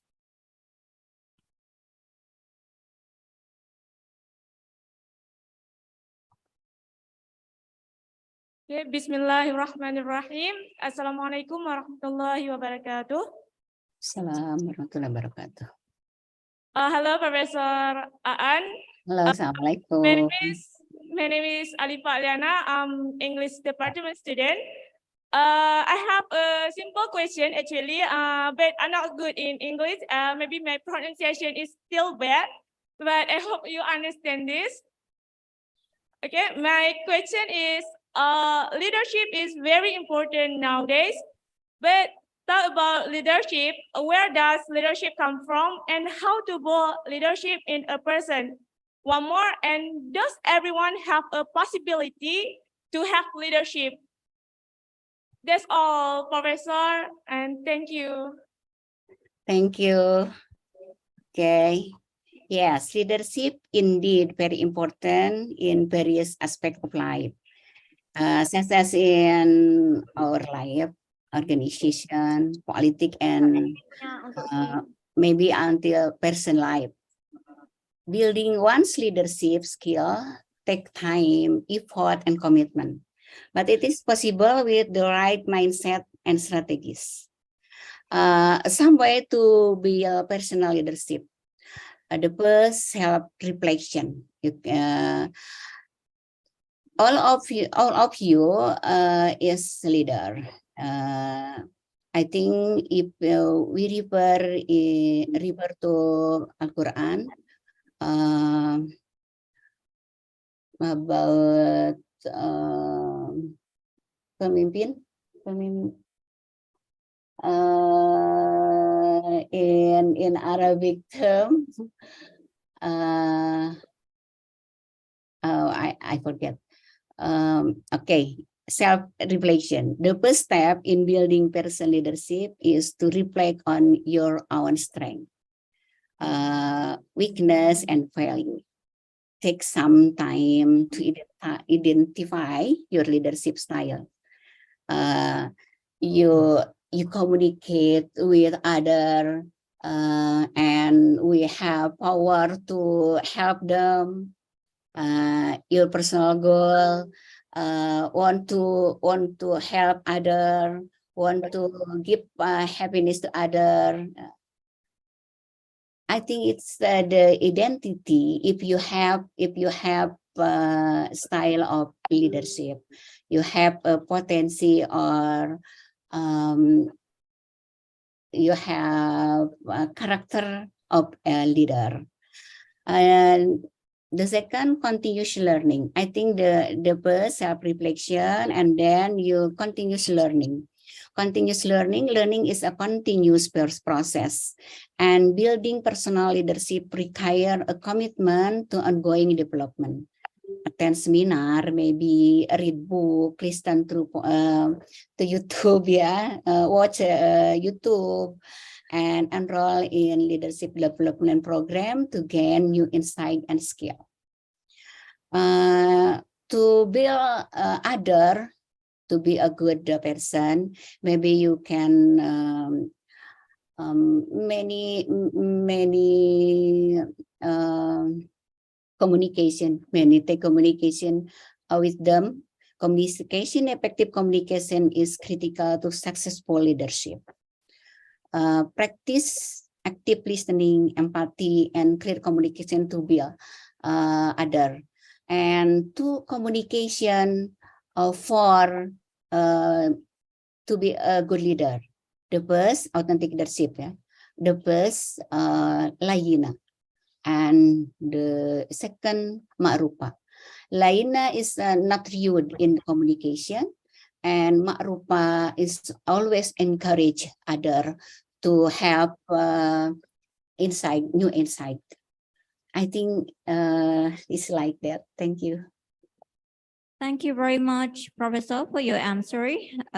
We have another question. I think we can take one more question on Zoom. There is a question from Mr. FX Risang Baskara from Universitas Sanata Dharma.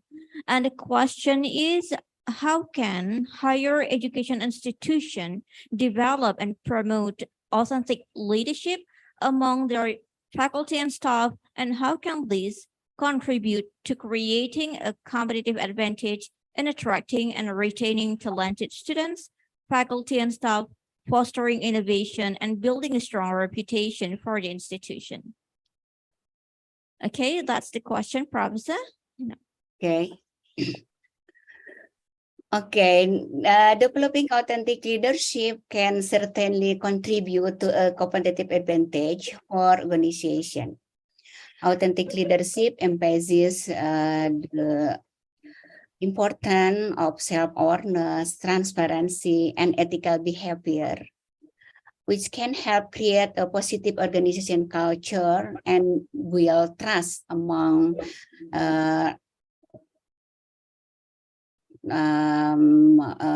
lecturer. I want to say lecturer. and forget lecturer, student, and other stakeholder. Some way developing authentic leadership can contribute to competitive advantage. I think the first lecturer engagement and retention. Authentic leaders create a positive work environment by fostering trust, openness, and transparency. This can lead to increased employee or lecturer engagement and retention.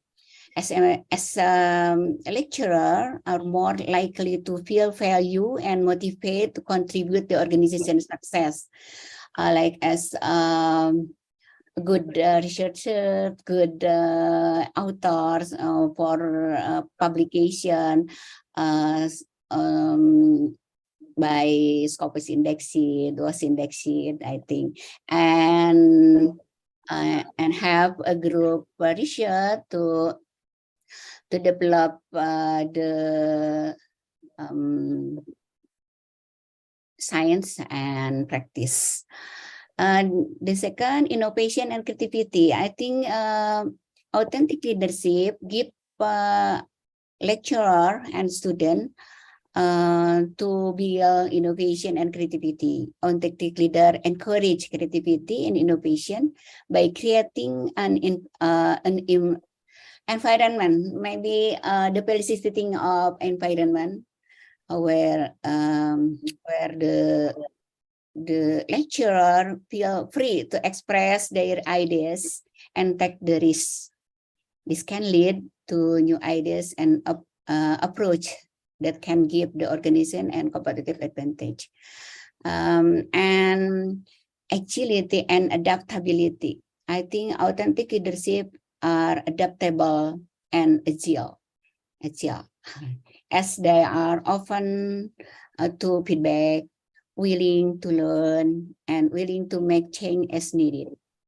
I think in higher education, we can explore the culture, campus culture by elegant, I think, elegant, not as exclusive version. I think like that. Thank you. Thank you very much, Professor An, for your answering. I believe we can actually discuss a lot more with Professor An, but because the time is very limited, we can only take 2 questions. Once again, I would like to thank Professor An for being here with us. Thank you for sharing your knowledge. Thank you so much, and please forgive me not fluent in answering it. Thank you. Assalamualaikum. Waalaikumsalam. All right, ladies and gentlemen, for the next presenter, we're going to hear from Associate Professor Dr. Zawawi bin Ismail from University Malaya. Hello, Professor Zawawi. Hello, Assalamualaikum. Waalaikumsalam warahmatullahi wabarakatuh. It's so nice to see you again here. Yeah, thank you very much. All right. Ladies and gentlemen, Professor Zawawi is going to share his research or his knowledge about transforming educational landscape in Southeast Asia, a step forward in digital world. Are you ready for the presentation? Yeah, of course. Thank you very much. Excellent. The floor is yours. Yeah. Okay, Bismillahirrahmanirrahim. Assalamualaikum warahmatullahi wabarakatuh, and a very good morning for everyone. Okay, can you see my slide? Yes, we can. Okay, thank you very much. First of all, I would like to thank the chairperson and Honorable Dr. Tengku Abdul Rahman, Rector University Surambi Makkah, Dr. Jalaluddin as a Dean, Faculty of Education, USM, Sepia, Chairman for the conference, and my friends, Dr. Janet, Professor Dr. N. Komaria, and Dr. Muhammad Zul Fajri. First of all, I would like to thank all the committee organizer to invited me to be with you today. Thank you very much, and I would like to share with you some of the ideas for transforming the education landscape in Southeast Asia, a step forward in digital world. So in the education landscape, we got a lot of new variable, new challenges, new phenomena happen. So we have to face all the variable, all the new variable, all the new challenges with a full planning and with a full support from others or from us and the other community to make sure that education will be in the right place. So when we talk about education, we are not talking about now, we are talking about the future. If we educate students now, it means that we are trying to develop a new landscape or a new faces with a new education phenomena in the future. That's why the elements, the challenges, and the phenomena happen today. We have to face all the elements in order to develop a new landscape for the education in the future. So before I begin, start the implementation of this idea, I want to share with all of you the impact of the COVID pandemic on education. When we have 2 years pandemic COVID-19, it is very unpredictable. So it is impacting nearly every student in the world, according to the UNICEF and United Nations 2020. So everybody in the world was impacted by the COVID-19 pandemic. No one in the world safe or can avoid himself from this pandemic. The second one is there is a lot of school and educational system, educational institution try to get new ways to deliver the knowledge. They try to start with the remote education, remote learning. They try to teach the student or convey or teach the student with the smartphone, for example. So we try to have a new channel of deliver the knowledge. The third one is educators, teachers, for example, proactively respond and show a great support for the shift in lesson delivery. Now, some of the students like to have short video in order to learn something new in their life. So we are now the educators, for example, and the teachers try to develop a new short video in order to deliver the knowledge. So it is a very good work, and it will be a new shift in delivering lesson to the student. So this crisis, 2 years crisis, has stimulated innovation. Let us think about what is the difference between the change and the innovation. The first things that we have to mention here is when we talk about change, it is incidental. And when we talk about innovation, it's not incidental, it is structural process. First of all, the change is incidental. Change is about modifying or modify some processes, some rules, for example, some workflows and infrastructure to achieve a better result. We have problem, we make change. So we are changing some of the elements. We have 10 elements, but we just change 2 or 3 elements. So it is changes. It is a change, not an innovation. The second one is innovation. Innovation happens as a structural process. It is about laying down a new foundation on which a new construction can be built with new features and capability. When we talk about innovation, we are talking about a new things, a new foundation, a new building, a new characteristic of student, a new characteristic of teachers that will be happen. We are not talking about the change. We change the shirt, or we change our shoes. No, now we have to make innovation. What kind of shoes may be suitable for us in this kind of weather, for example? So that is innovation. The second thing is when we talk about change, we start with the world as it is.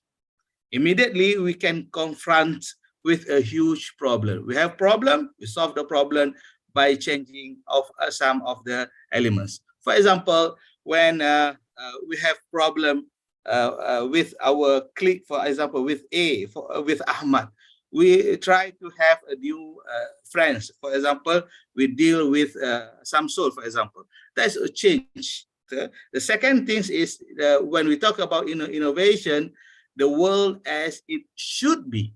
This is a world transcending individual and organization stake, and where the perspective of the end user become the hotspot, what we want to have. And now in Malaysia and Indonesia, we have a very big challenge in the fund for further our education in the high level. We have to have a lot of money, for example. So that's a very challenging for us. So if we make the changes, it means we have to make some changes. Maybe we can get the money from our colleague, from our mother and father, and our grandfather, for example. But it's happened. It's just solve a special problem. We are not solving a big problem. For example, we don't have initial or a big transformation how to solve the problem, how to solve the funding problem in order our communities, our people can go to the university. Okay, so the third one is when we talk about changes, it is outside in.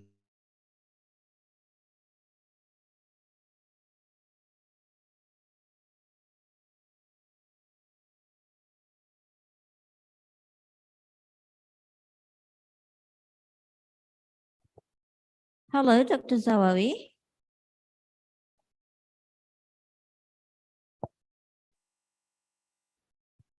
Are you here with us?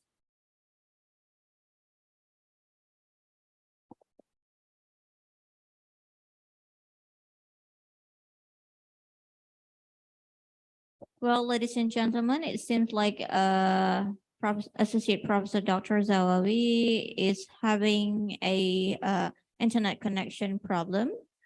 While waiting, probably you have a question to Professor Zawawi. You may write it down on the chat box if you're attending this event on Zoom.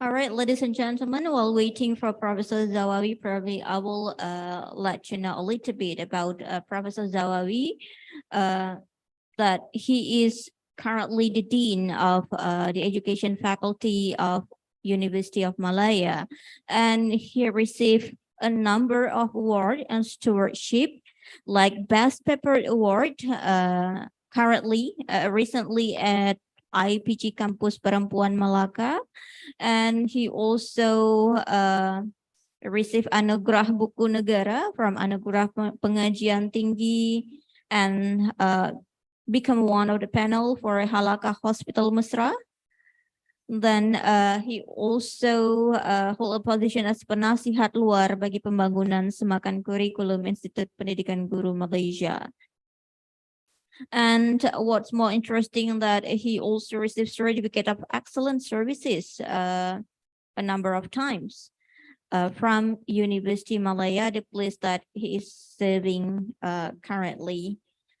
And his areas of expertise is in Arabic language, Arabic language and Quranic language as well.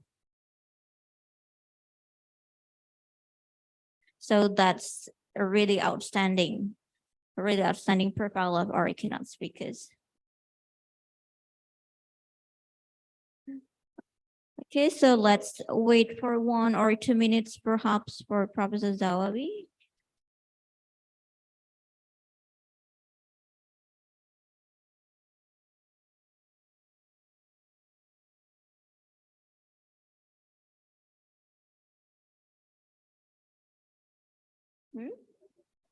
Sudah. Hello, Professor Zawawi.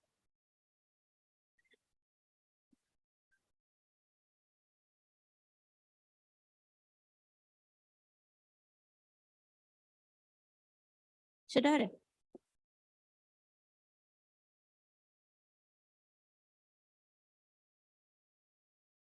Hello, Professor Zawawi. Hello. Hello. Okay. Finally, Alhamdulillah. Okay, thank you very much. So I'm so sorry because the network maybe is not stable. Can I continue my presentation? Yeah, sure. Yes, but the host disabled participant screen sharing. Can you enable me first? Okay. Okay. Okay. Can we continue to our discussion on change and innovations? Yes. Okay. Stop on. Okay. So when we talk about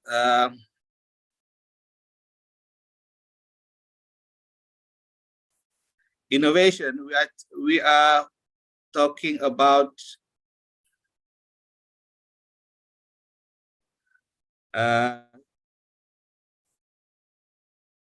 inside in and inside out. Okay. Okay. The change come from outside to the inside, outside to inside, and the innovation happen. Innovation has inside out approach and comes from within the person, organization, or the society. It is accompanied by the fundamental behavioral change. That is the very key point or key words that we have to understand carefully, because that will have a very huge development on fundamental behavior change. Innovation starts with a different mindset and understanding of how the bigger world works. Okay, the last one is change and innovation. Change certainty versus uncertainty. Change on incorporating created certainties with a predictable set of steps. But in the innovation, the focus is on learning how to deal with uncertainty that is allowing us to unexpected coincidence. So when we know about that, we try to go to the elements of transformation that we have to do within our move to the innovation. Okay, the 5 transformation elements that we have to do is, the first one is curriculum. Curriculum means what to teach. We have to redesign, rethink about what is the elements, what is the syllabus that we have to deliver, we want to deliver to the student, what to teach. The second one is the pedagogy, how to teach. That maybe 5 before this we don't use the GBIT, or we don't use the Zoom. After the pandemic happened, we are very familiar with Zoom and familiar with the platform that we use in online presentation, for example. So the third one is institution, where to teach. The fourth one is lifelong learning, when to learn. And the big problem is educational funding. We go to the first one. Okay, the first one is curriculum, what to teach. Okay, we have a problem with knowledge. We have the same problem with the skills. Therefore, when we talk about knowledge, we think that knowledge is the aims of the education. That is wrong. That is wrong. Knowledge is not the aim of education. Not the climate of education. The climate of education, if the person develop the person. Okay, so it is same as the skill. For example, we thought that the skill is ability to apply knowledge, but the application of knowledge is not the aim of the education. The aim of education is develop the humankind, develop the insan, or develop the human being. So what kind of knowledge we need and what kind of skill we need to develop the humankind. So maybe the knowledge needed by the Indonesian people is not the same as knowledge needed by the Malaysian people.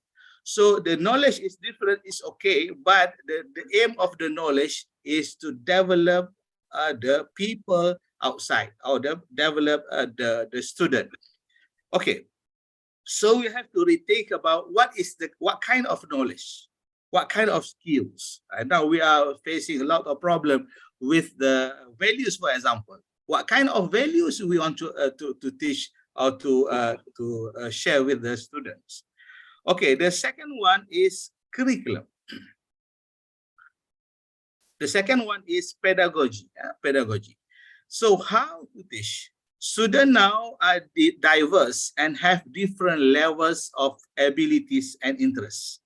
We cannot force the student to hear something, and we cannot force the student now to do something that they are not willing to do. So there is very more personalized learning and needs students to become more active in understanding and changing their learning pathway. So last 10 years or last 20 years, when we're talking about pedagogy, we are talking about how to teach. Well, now when we are talking about pedagogy, we are not talking about how to teach, how the student prefer to learn. So the teacher nowadays have to make adjustment and have to try to deliver their content with what we call the pedagogy, or with the style, with the needs of the student. Okay, so that's why we are facing the more active and technology savvy. Certain level of autonomy over what they want to learn, how they learn, where they learn, and how they want to be assessed. And now the teacher is not dominant. The dominant people, the dominant side is on the student. Focus on the student-initiated exploration of solution to authentic and significant problems, help students develop abilities to handle the unknown and uncertain instead of requiring memorization of no solution to no problems. The third one is the community. The community as educational institution. The typical ideas is place of learning has been the classroom and in a school. The massive online, and now we are learning a lot, not from the classroom, not from the school. We are learning from the environment, digital environment. It is a massive online movement change the typical classroom. It has forced teachers to experience remote teaching, for example, giving many teachers the opportunity to rethink the purpose of teaching and connecting with the student. When students are not learning in classes inside a school, they are distributed in the community. So we want to say here that there is no longer place for learning is school. Now the community is going to give the knowledge to the student. So they can interact with others throughout the technologies. This can have significant impact on the learning activities. For example, if allowed and enabled by the teacher, students could be learned from online resources and experts everywhere, anywhere in the world.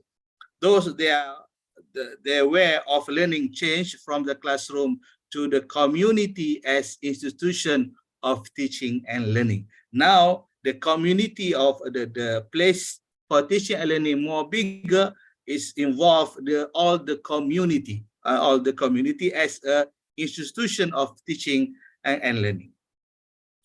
Okay, the principle of lifelong learning, when to teach. The time of learning also changed now. When learning goes online, the students are not or do not need to be in school Their learning time vastly expand beyond the traditional school time. They can learn anytime they want. Equally important is that their learning time does not need to be synchronous with each other or with that of the teacher. Lifelong learning is the form of self-initiated education that is focused on personal development. So the time of learning is not just in the evening, for example, not just maybe in the evening and the night. It's depend on the student. The second thing is we have a period of teaching and learning. We have primary school, secondary school, we have university, and after 30 years old, for example, there is no more learning in our situation now.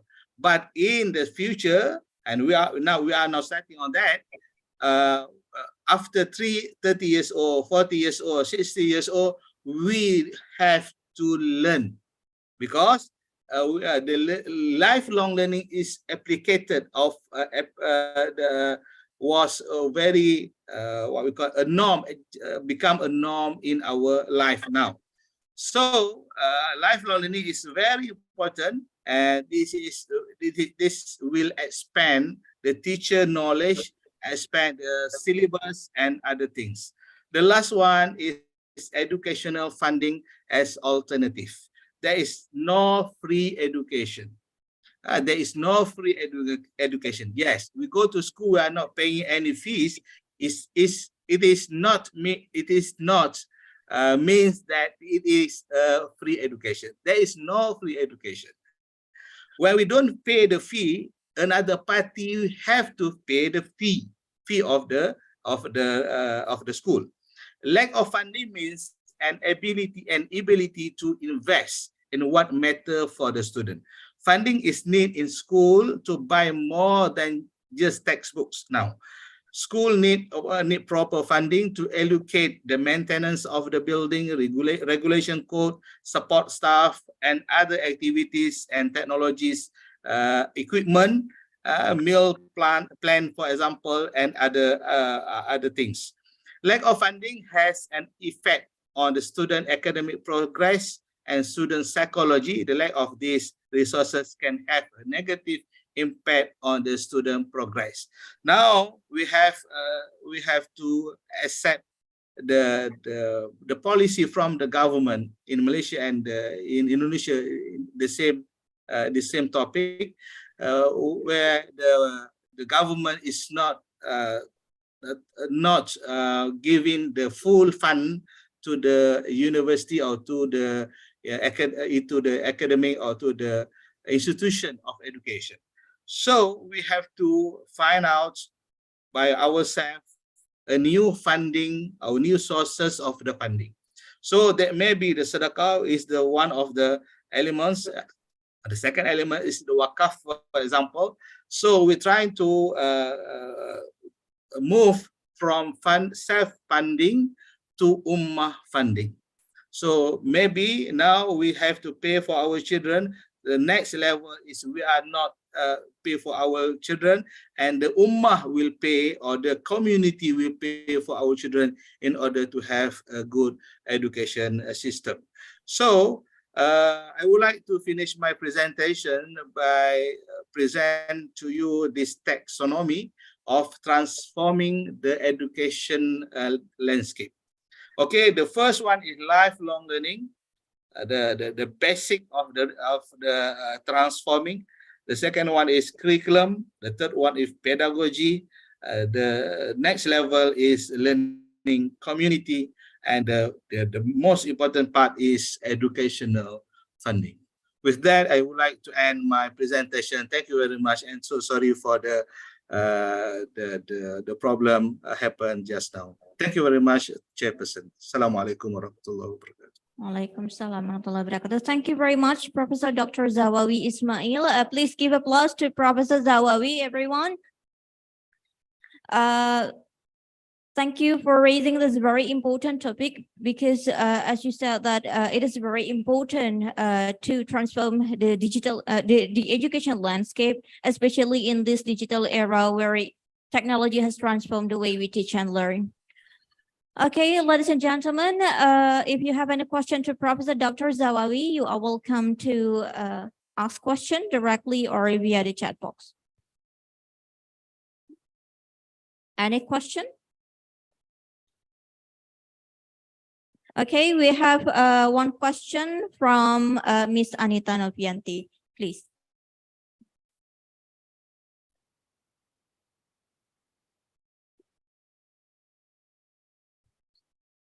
Thank you for the second, Miss Sabrina. Assalamualaikum, Prof. Zawawi. Waalaikumsalam. How are you, Prof? Fine, thank you. Ya, Alhamdulillah sihat ya, Prof. Alhamdulillah. Yeah, your presentation is, I think, quite something. This relate COVID-19. Yeah, we have seen or saw together that how COVID-19 impact the education world. I think not only education, but in many other areas also. And you have saw that change versus innovation is very interesting, I think, because change with innovation, I think change with innovation maybe is not meaningful. And many innovation we can do in pedagogy or curriculum or maybe yeah, some other item that you have shared before. Prof, we know after COVID-19 give huge impact, and how digitalization comes, especially in education world. Maybe you can share how this digital very meaningful in education. Yeah, I know, for example, today, yeah, we can saw each other because digitalization, but maybe you can share your experience more in pedagogy or learning process about digitalization and education in university or in school institution. Thank you, Prof. Zawawi. Okay, thank you very much for the question. Very good question. Okay. okay, the digital meaningful for us. Okay, so now before the COVID-19, we are not familiar with the online discussion, or online meeting, and other things. So after the COVID-19, this is very, very familiar with us. So the same happened to the student. When the student before COVID-19, there is a lot of problem in using the what we call smartphone and other parentis, for example. So after the pandemic, we got a lot of chances to have a good networking, for example, with our colleague from the outsiders, from outside. So what have we do? We already make a huge move after the COVID-19. Okay, but now we are trying to go back to our old norm. Okay, so we are not opening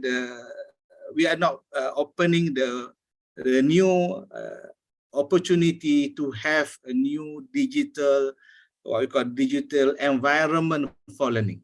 Okay, so the teachers in COVID-19 pandemic try very hard to have what we call a material for teaching and learning to distribute to their students.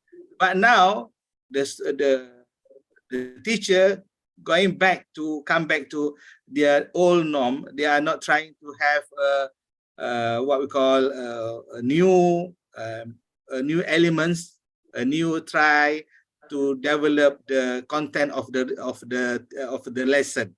So we're going back to our old norm before COVID-19. That is not good to happen. So what I try to deliver today is we already try to have a digital environment in order to have students learn from the digital environment. So we have to continue. The topic, or we call the short videos from TikTok, for example, from Facebook, all the elements, all the videos is not designing on the educational principes. So there is a duty of our teacher to develop a video, for example, the video based on the educational principes. So the first one. The second one, in order to deliver the content or to deliver the value. Okay, so if all the teachers, all the lecturers, for example, develop a new content based on digital environment, so we can have a lot of resources from digital environment to share with our students. So that is a very good move, and I hope that the teachers and the lecturers, please continue your effort to develop, for example, any materials in the digital environment in order to supply or to give support to the student in order they can try or can study or can learn something from the digital environment. That's my question, my answer. Thank you. Thank you very much, Professor Dr. Zawi. Please give applause to Professor Zawi once again. All right, ladies and gentlemen, I think we can only take one question. And if you still have any question for Professor Dr. Zawawi, I think you can send a question to Professor Dr. Zawawi and discuss a lot more with our keynote speaker. And once again, I would like to thank Professor Dr. Zawawi for being here with us. Thank you very much. We're very happy, and we hope to see you again in the future. Thank you, Professor. Thank you very much. All right, ladies and gentlemen, moving along the session, we have the last but not least keynote speakers, who is Dr. Muhammad Abdul Badri. Dr. Muhammad Zulfajri from Universitas Serambi Mekah.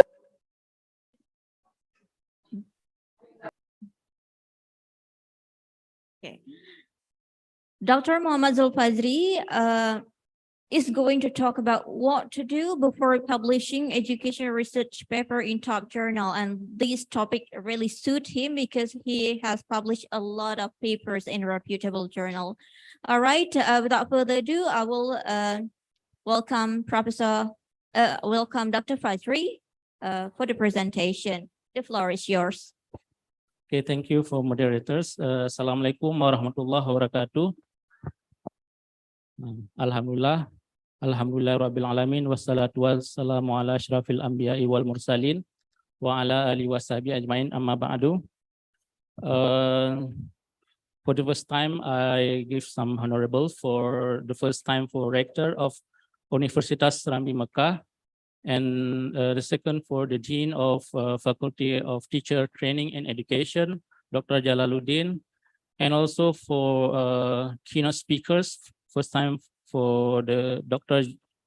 Janet Sekel from University of the West England, and the second to Prof. Aan Komaria from Universitas Pendidikan Indonesia, and the last for Associate Professor Zawawi bin Ismail from University of Malaya. And also I thank to all committee members to make this agenda successful, and welcome to all presenter and also audience to this conference.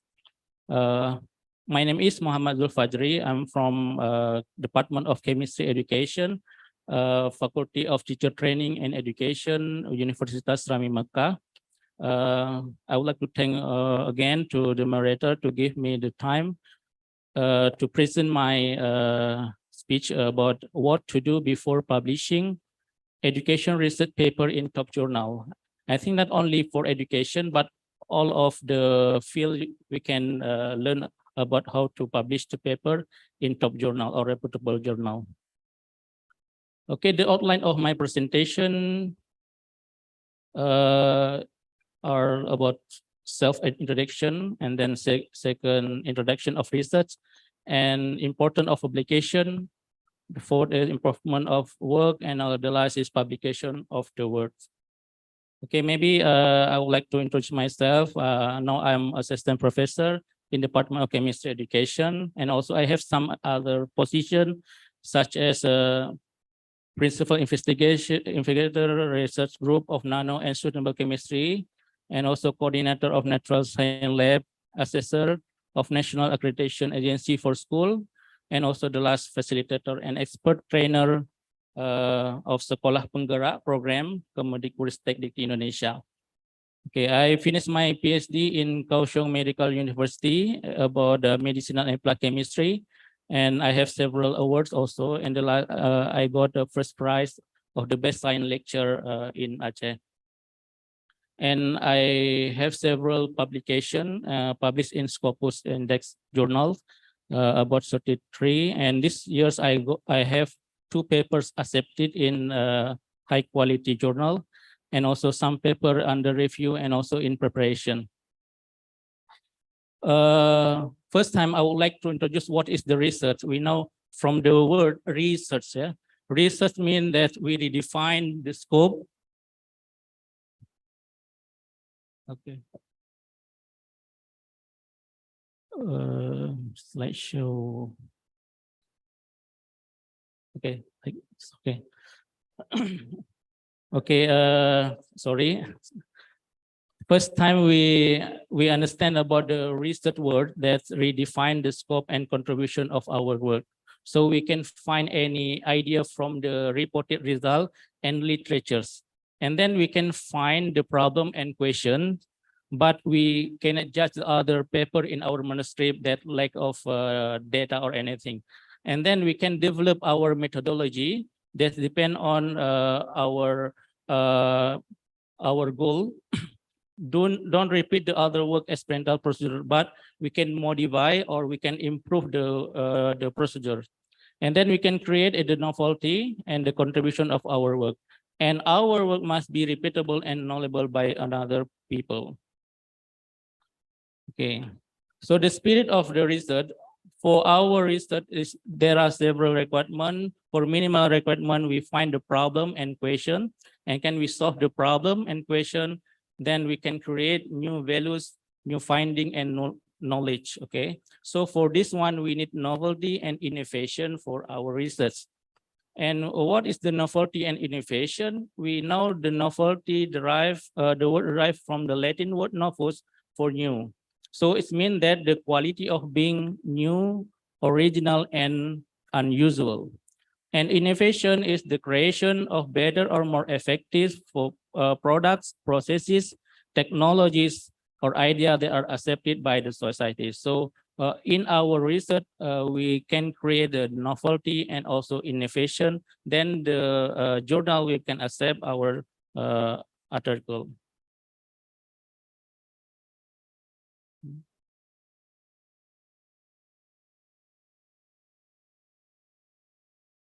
Okay, then what is the importance of publication? So the publication need a platform to open our idea, result, or talk to the public, such as we can publish our manuscript in journal, book, or newspaper. And then it must be reliable and traceable results. And we can also give some new finding, knowledge, and invention. And also some paper, they show some new theory. So why we need to publish the paper? So if we publish the paper or any other articles, so we can get more recognition, and then we can get more credibility in our field, when we can inform the novelty and creativity of our work, and we can show our professional independence, and we can improve the confidence. So all of this, we need to do research to get finding and the result. And how to get the result finding which can be repeated by others, so we can publish our paper in the high journal or high top journal. Yeah.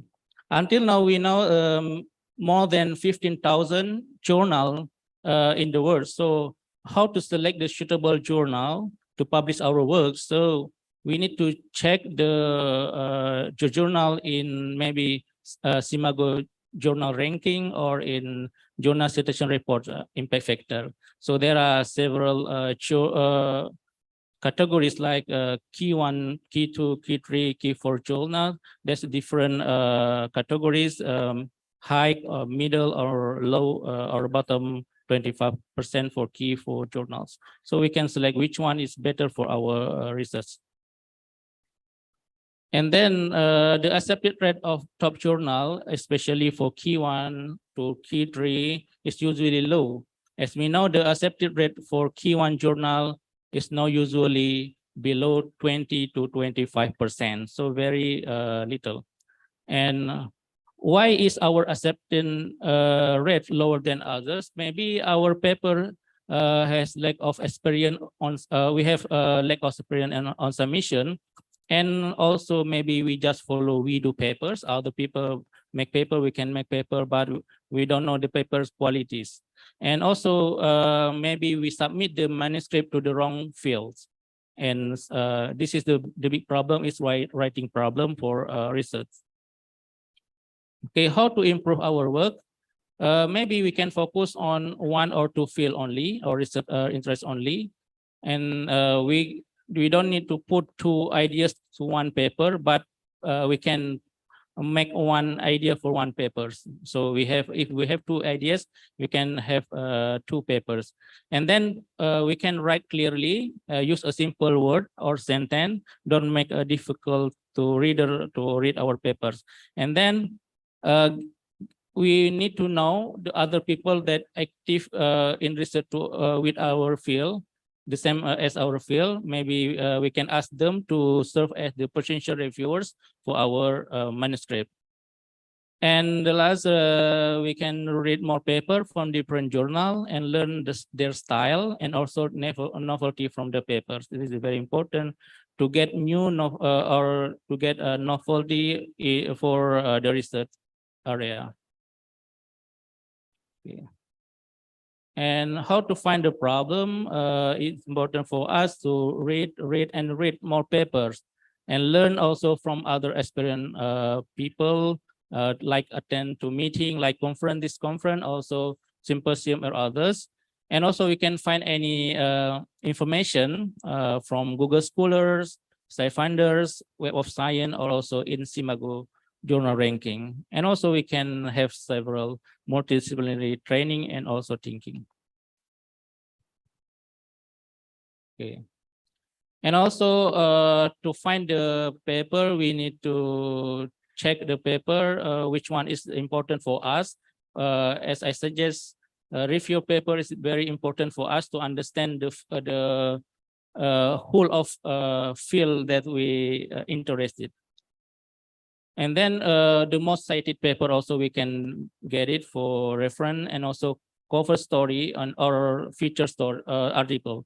This is some journal like Chemical Education, Science Education, International Journal of Education, and Educational Researchers. So we can see in Chemical Education, this is the cover story, and we can find the paper inside of the journal. This is very interesting.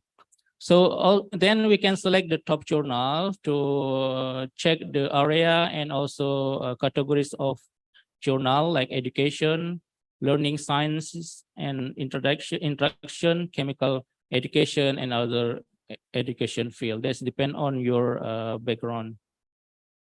This is how to read abstract.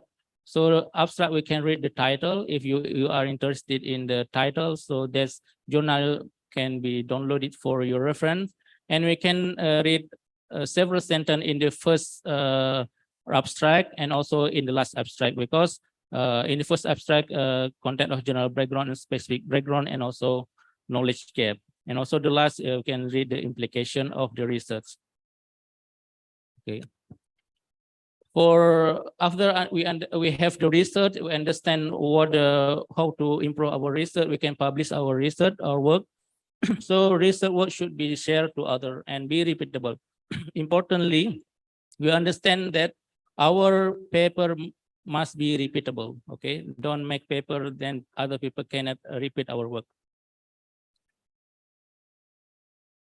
Before writing the manuscript, we need to find the suitable journal for our study. We can read the aim and scope of the journal first, and read the guide for author carefully. And we need to identify what is our contribution or uniqueness from our research to the field what we want to publish. Okay.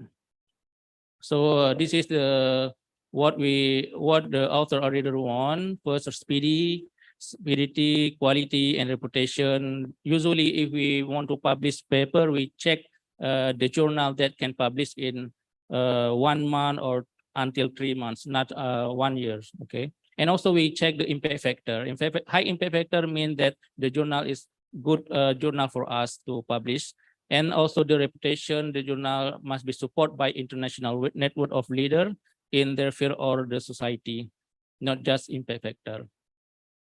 So for making the attractive paper, first we need to make sure that our paper have some novelty or innovation. Then we can find the suitable journal for our work, and we need to recognize, reorganize also our literature research, and the data must be well organized, like figures, table, why we need to put figure 1, figure 2 until the last figure, and also the tables. And step 5, we can start writing. First, maybe we can write the first draft.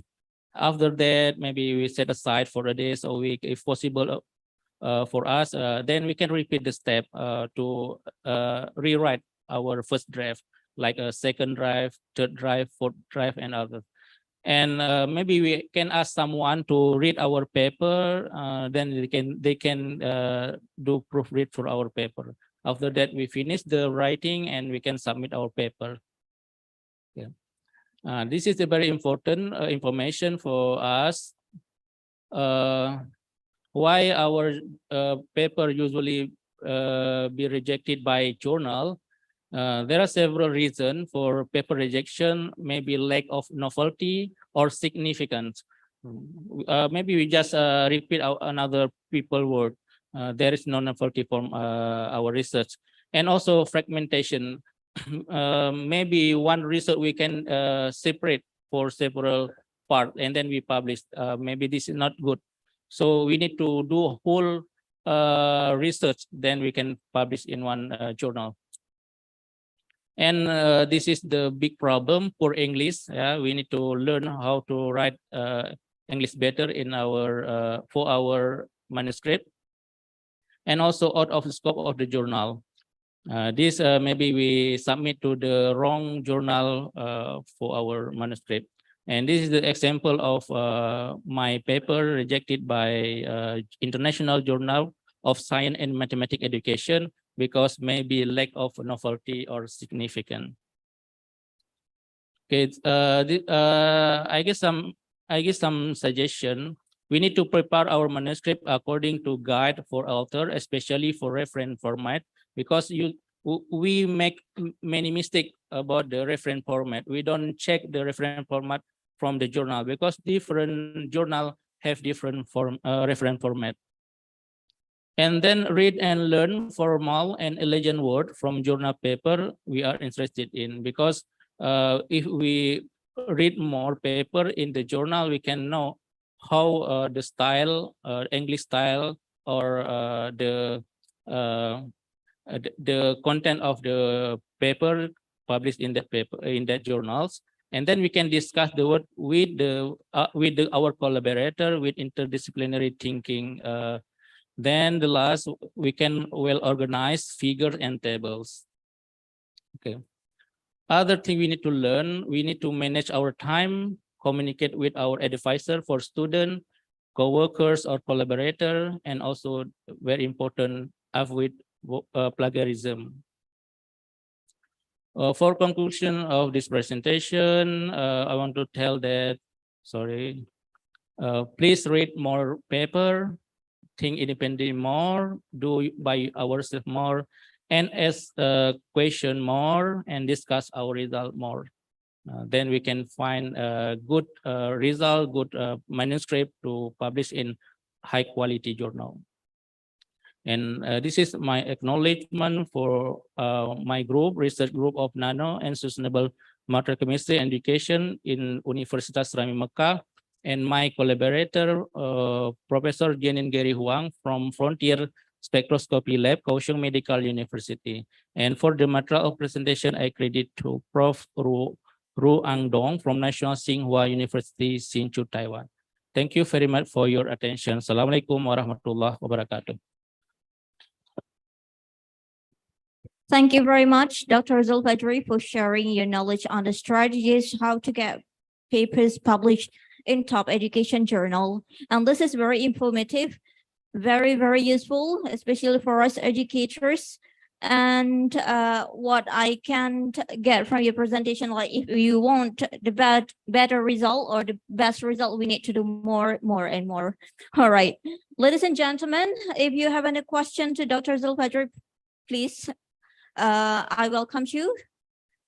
You can raise your hand or also ask the question through the chat box. Any question?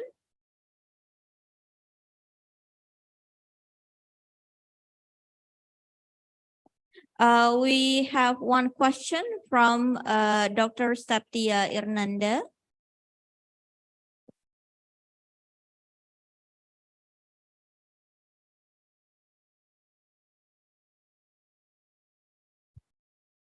Very interesting presentation, Mr. Fajri. Maybe my question is quite simple. I just want, perhaps can you share your experience, which of the paper rejection that the most memorable for you? That's all. Thank you. Thank you for the question. My experience about paper rejection, usually one paper when I submit to journal, maybe they will reject, maybe 5 times rejection. Sometimes paper will be rejected 7 times. But I don't think my paper have like novelty, but I try again. Of my experience, I got rejection one paper in key 2 journal, key 2. Then I submit to key 1, and that it get accepted in key 1. So don't think our paper is not good, but please try. Importantly, we confident we have good data. We have more data, because usually when we submit paper with little data, like 1, 2 figures, 1 table, it's very easy to be rejected. So please prepare more data. For me, usually my data figure about 50 figure, 10 tables. So reviewer cannot maybe think we have more data, more findings, so they can be able to accept our paper. So if you want to publish in high reputable journal, make sure you have novelty in your paper. And if they reject your paper, please submit again, submit to another other journals. So don't be sit and try again. Don't be like some people will think, I want my paper published soon. Difficult. So we try to submit to one journal, they reject, submit to another journal. So this we need to be patient in our work, in our life. Okay, be patient more. Okay. Thank you, Dr. Fajri, for the answer. I think we can take one more question. Is there any other question? Masih ada pertanyaan?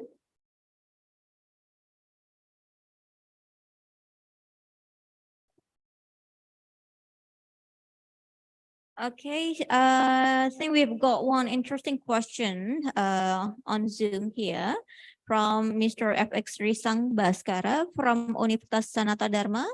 And the question is, what step should novice researcher take to ensure the quality and rigor of their education research paper in the face of the growing availability of AI-powered ghostwriting services in the market, and how can they maintain academic integrity while utilizing such services? Okay, thank you for the question from Mr. Risang Baskara, okay, from University of Sanata Dharma. So for me, maybe every day we can find many email enter to our email, so we cannot directly trust the journal. But usually for me, I have some list of journal that the journal can is a high reputable journal.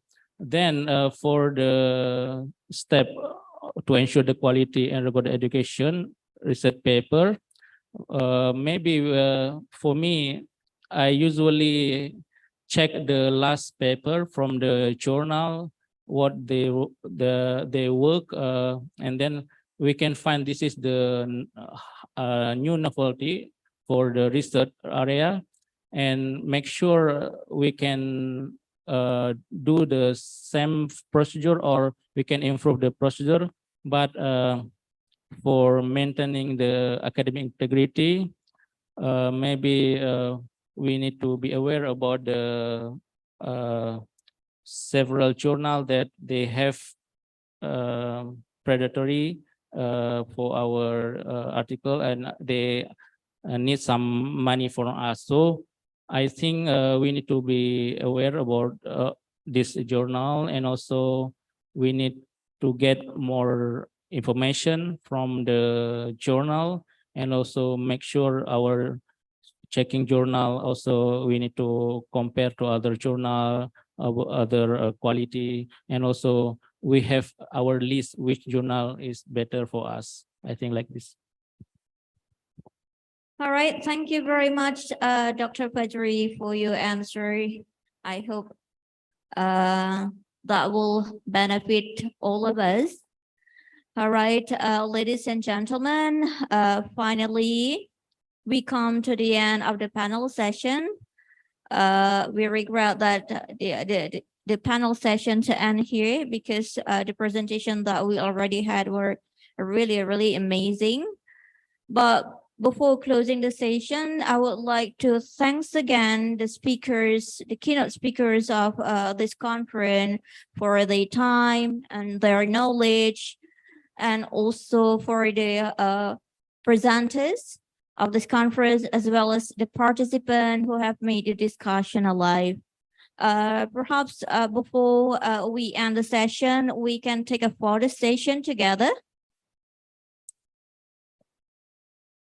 Mungkin kita bisa foto bersama terlebih dahulu sebelum kita akhiri sesi ini.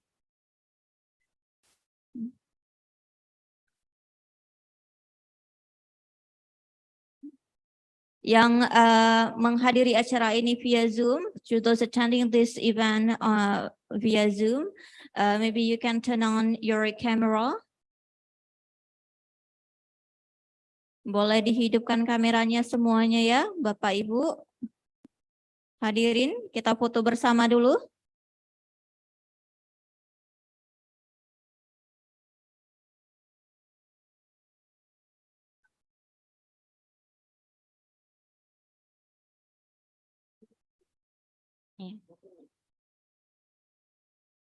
Oke, kameranya dihidupkan ya, Bapak Ibu semuanya.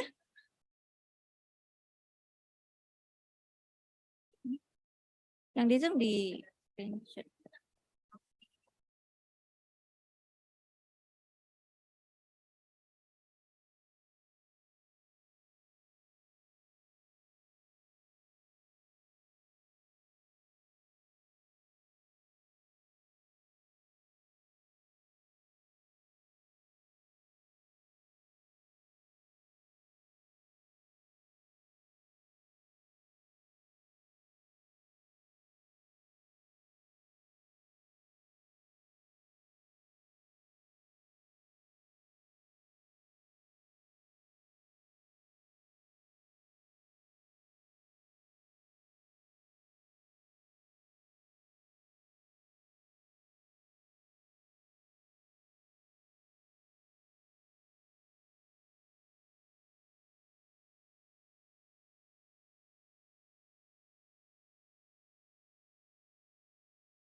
All right, thank you very much. We have taken the picture, and I hope that that will be a sweet ending of our event today. And because we have reached the end, I would like to wish you all Assalamualaikum warahmatullahi wabarakatuh, and we wish to see you again in the next event of Universitas Rami Mekah.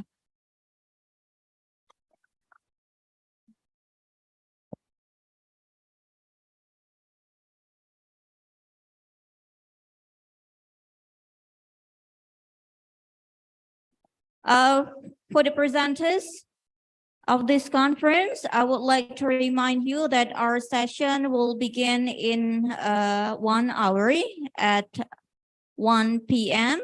So please don't go anywhere because after lunch break, we will directly start with the parallel session.